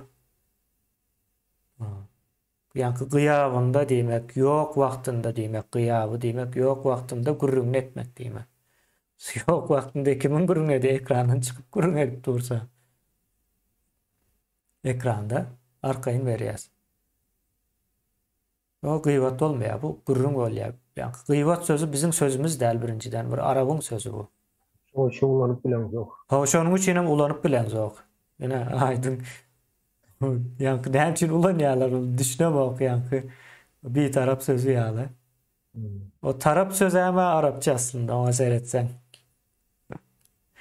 O bir sözem Farsça bilen Arapçany goşup Türkmençe edip berler. Düşüner ýaly däl hana ýaly. Aýtsaň o adamyň Edip üstüne bilersin. bilýänni. Edip bilersin eğer sende şol instrument yok olsa. Sız Aa. bizde sız var. Yani Bar şoň orsuz. arkasyndanam garaşsız sözü gelýär. Kimine ulamaz O oksa da däl. ikisinden deňeşdiren ok diýäňde.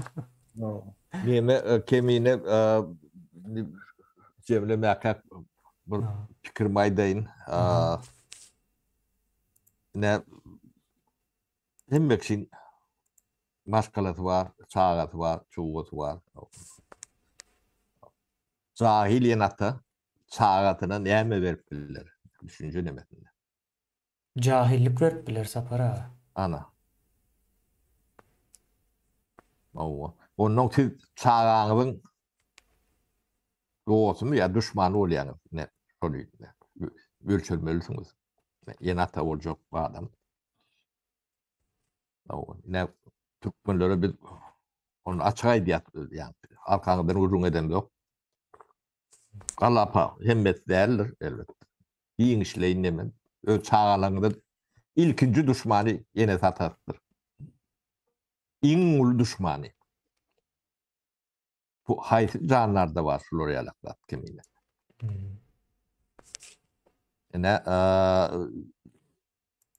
in vahşi, huplu canlar adamdır. Haçan da cahil bolsa. O da cahil formatı. O. Cehaletten hem cahilliğini bilen yok da. Evet. Bulun. Demesi. Problem şutaydan geliyor.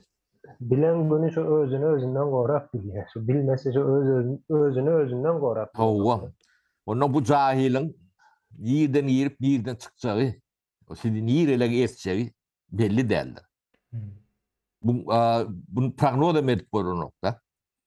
Yine sizin yurdunuz cehaletin elindedir. Bu katı hopurlardır. Atımlı bombadanım, beylek bombalardanım, hem mecetin bile koşandan da şolardanım hopurlar sebebi yere eseceğini hiç akli tırp olan nokta. Ve ediyen rahatların hem meceti 100% tersinedir. Katı yanlıştır. O halkın 5-6 yıl yani Türkmen demedim partiye altın dememiz diyorlar. 5-6 yıl yığacak partisinin bakatından 2 zeken yani demer köl vurup sonra vurup bilyendirler. Yine Türkmenistan'ın Aşgabat'taki aeroportu vardır. O son bakatı 4 yıllık parta demesinin bakatıdır. O da işlen yok. Öyle yine bir yıldan 2 yıldan dökülüp, şu adam dökülüp yatan yerler kendi. Düğümden dökülür. So hiç tadı yaramıyor. Yine sonra yarar yala edecek bolsan bilýän çıkart demetmeliler. Yine cehaletin demeti şodur. O ne bir halk olup ne şu atları düşünen soň ya kritik mahta da ne şu pikirlerden gelýändir. Cahilin elinden şu döwleti almasaňyz millet bitýär. Şular bitirýär. O bu adına bawaraply metot diýin ya ýene başga da diýin öňe şu cahiller bular döwletiň näme bilen ok, hökümetiň näme bilen ok. O yktysadyň näme düşünen oklar. O soňa ogursa ýemesi ýok. Özünü goramagan bilen oklar. Özünü goramagan bilen ok halka beýlede dursun. O ayıp zatlygyny bilen oklar, ödüm elementar zatlara da düşünen oklar, çözüm bilen oklar da. Ne pasport meselesi ne etip görse. Bu gülküşdür. Şu pasportu çözüp bilmeyen adam şu taylarda oturmalı hiç nemeti yoktur. Onun yani migrasiya diýip bir gulluk var da. Ne o da bir geň zat. O migrasiya diýmek daşary ýurtlar bilen işleýän edaraň adydyr. Ýöne ýurdun içinde näme iş var bunun? Ýurdun içinde näme işläp sizin pasportuňyz näme şey şo berýär, şo edara berýär. Şoňa düşünýän yok. Biz vatandaşlar. Yine misal üçün Türkiye'de göç edarası vardır. Şu migrasiya diýmek göçe arası Türk vatandaşı bilen hiç kızıklanan yerini gördünüz mü? Oo. Şolar bizi göçürecek ol kurulan zat mı kandi yani? Yani şu zatlara düşünmeyen adamlar sizi yönetiyorlar. O sizin üstünüzde yurt olonkudur ödeyeler. Yok, yurt bu halkın ka. Biz ne şolon elinden alıp sizi yurdun ortak etmişler. Yurdunun bir çileyensin ortağı sokun. Şu baylığına da, yerine de, toprağına da, avrayına da, bir avraylığına da ortak sokun. Bu olonku değerler. Bu iki anaktamlık bağıraplığına yurt verip size onu bir yerik yeter ödeyen. Şu atları ne aklın yetin deyip biz şu yemeleri çıkıp bir de diyeceğimiz bunu değil ben yemek diyoruz. Şunu düşünmeyen sizin elinde yurdu verenlerde de hiç çıkladım yoktur. Şu bağıraplılar sen bağıraplı olmasan gorcalı olsun ya da paraplı olsun. Tapavdı yoktur o. Paraplığın o bağıraplının akıllı demet ben. O problemin ne yemediğini bilmeseniz nireli olun dedem. Zahilin demesi yok. Zahilin milleti, tireti, dini ırkım yoktur. Zahil zahildir. Ol bağıraplı molup bilir, paraplı molup bilir. Bir yerde konsentrasyon edip biliyordu. Oo. Son sapara şutayda bir hemen okuyup cemleli. Ne bir illeşimiz yankı tüys nemede yazıp dur gozat yankı düşündürmek için yazan o bolupdur. Yine tarapsız sözü yani tarapsız değilsen bir yıl gelişiksiz yağlak eşitliğe deyip yazıptır. Yine şu yağdaya getiriptirler bize. Yankı hakiki öz sözünü eşten vaktin o gerek değil diğer yağlak ediptirler de. Düşünüp biliyorsunuz mu? O bir taraf sözü o aslında gelişiksiz olmalı. Bizim yani dilimizde koşulma önüne koşulayan değildir hiç açanam. Koşulma sonuna koşulayandır. Sonuna koştan gelişiksiz oluyor. O bizim öz dilimizin kuruluşu. Biz elmidamı esası sözünü özüne alırız. Son izinden koşulmalarını koşuyoruz. Vakit değişilme, yerime. Misal için okudatı misal için ya da koşulmalar köpeldeli. Yer var, okuda yeri manasına geliyor. Okudatı vaktan getiriyor. Geçmiş vakta. Okudatı. Şeyler bir neme vardır yani bunu. Yemesinin neticede mantığı. Yok. Türkmen'in tarafında değerliydiği oluyor da. Bir taraf olunca sorumluluk oluyor. Ve netice sonu oluyor. Sapara bizi dilci değil. O yöne yerde de şu mesela o çözüp bilmeyendim ziyade kellerden almayandı hayran aldır ya. Ya Türkmenleşersiniz ya da yok olarsınız şeylere.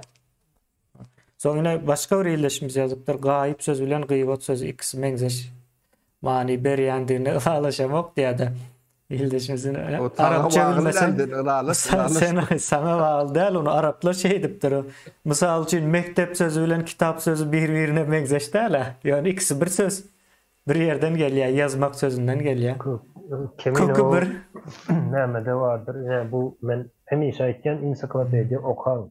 Olmanda bir 2-3 tane ensiklopediya diysem o nemede deyip fikir etmem. Aydalı 10-15 yaş arası okalayanlar var bunların.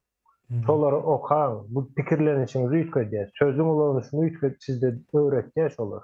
Kök deyip köke indiriyendir ensiklopediyalar sizi. Hemişe hemmesem köke indiriyen. Sonda bu sözleri ne edip bulunmuş, o gramatika ne hemen hafikim benim dilçiler, hissat dilden bilemek, yani bir taraf sözünü gören vaktin ön yadırlamak, yani şu vakit yadırlayan. Önemli, bana hiç kim onu öğreden yok. Eden işim ensiklopediya okudum. Ensiklopediyada bir taraf diyen söz yok. Ben okuyan zatlarım başka zatlar. Yani birinci sapar görende de şunun yanlışlığını görüp, düşünüp bilyen, kökünü görüp bilyen, gönlünde açık duran kökleri. Türkmen demesinde şu Talkovi Slavar deyip sonra başladılar, danin onu taşladılar. Onu başladılar, yarısı uğruna da taşladılar.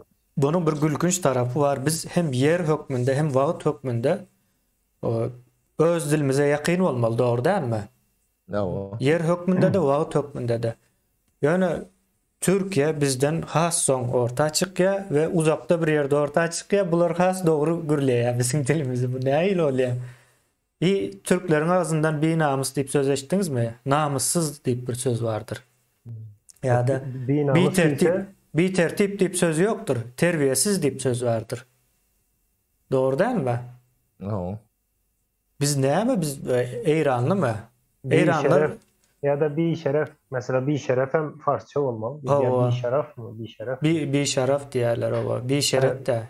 Türkiye'de şerefsiz diyen söz vardır. Ova. Yani gramatika diýende düzgündür. Yine Türkmen öz dilinde de yankı kanun yok diýeniz ya, kanunu geçtim. Dilin kanunan, dilin kanunan bolmaly işletilmek üçin. Dilin kanununda näme diýer Türkmen gramatikasy? Goşulma arkadan goşulýandyr. Pozitif, negatif goşulma hemmesem arkadan goşulýar. Ähli goşulmalar arkadan goşulýar. Biz sözün öňüne ýa-da ortasyna goşulma goşamyz ok. Köppelçek bolsa da arkadan goşýar. Azalçak ýa-da sıfata geçecek bolsa da bir söz goşulma arkadan. Bu sen dilindäki kanun veya tertip düzgünü, dilin gramatikasy şol. Onda sen şol dil alýan, gramatika şol, kabul edýän bilen ok bilemok ýöne şol ýalydyr. Ol dini oýlap tappan zat bar da dilin doğası, tebigatı ol. Arkadan Evet, goşulma. aydın biz bir zady yani kabul etmeli diyen şu Türk dili, yani Türkmen dilinin işlenen Modern haly. o Modern haly. işlenen formatı. Türkiye'de de yani köne Türkçe dip neme vardır. Ne yörüklerin yanında varsan o şolong dili bizim has goloydur. O yani soňky 100 ýyllar 98 ýyllar işlenen dil. Ödem bizim köne nemelerimize gawat gelen zatlar gatkendir. Dönüp yani orsany gowur ya, orsa ýetse sözüň nemäň içine Problema yok. problema yok. Yani öz sözümüz öňümüze çyksa bu Türkçe. Sen kim? Özün kim? Şeyler Türk diýen bir zat ýokdur. Şolar türkmensiz türkmen bolup bolany o eken. Yo hiç haýsam men o türkmen däl diýip aýdýan däldir. O yani Türk diýme o ýa bir cumhuriyet bilen baglanşykly bir zat. Cumhuriyetten yani o at alınan nokta bir hususy bir at. Yani bolmaly at. Hatta neme de var eken şu Türkmenistan diýip ada da geçecek bolupdurlar. Türkmenistan bolmadyk bolsa. O Türkmenistan ýa-da nemeler padşah döwründe Türkistany dargadyp ol neme diýerler Gazagystan o bu diýä soň şu taýda Türkmenistan hem çykarýardy. Öňüne alýarlar ýa-da ýöret edilýär. Maslahat berýän bolmalarda inglizler. 22 ýyl, 24 ýyl şo töwerekleri nemediler. 81 wagtda ýazylsam, o Cumhuriyet bolşam 81 wagtda bir ýyl tapak arasynda. Ne şeyler hak bir näme getirýärler buna. Beýnan satda.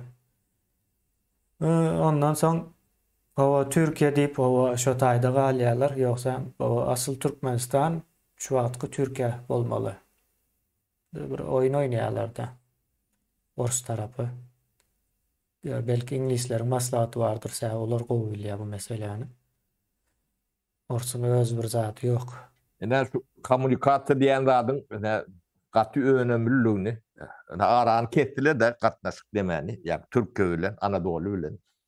Bolmasyn atly büýeli o rahat Bagdada sen rahat sen gelýän eken, Iriýa sen. Moskwadan golo ya. Moskwa gatnamany öwrendik. Tabii. Bäri badyra möýdüm dok. Ne şeylerek yankı nemeni bilmelidirsiz düýple. Ol yankı sizin menin ya onun pikirine göre bolmaýar, düzgün tertibi var. Yankı arabyň dili öňüne de goşulmaly, edil sözüň ortasyna da goşulmaly, sözüň soňuna da goşulmaly. Bize göre, bizim pikirlenişimize göre de gaty kelle barjama bir zatdyr. Yani sürrealizme sokanım şol da kıynansak da.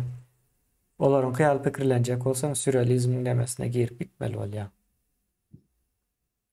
Şu taýda jemläli 15 minut köp wagtym geçiripdir. Bolya sağ olun. Yine aylıklar Bolya. arttırarsın bugün için. Hawa bolýa. Mesai. Bolýa. Sağ olun ýyldaşlar. Sağ olun, eldeşler, separatörler.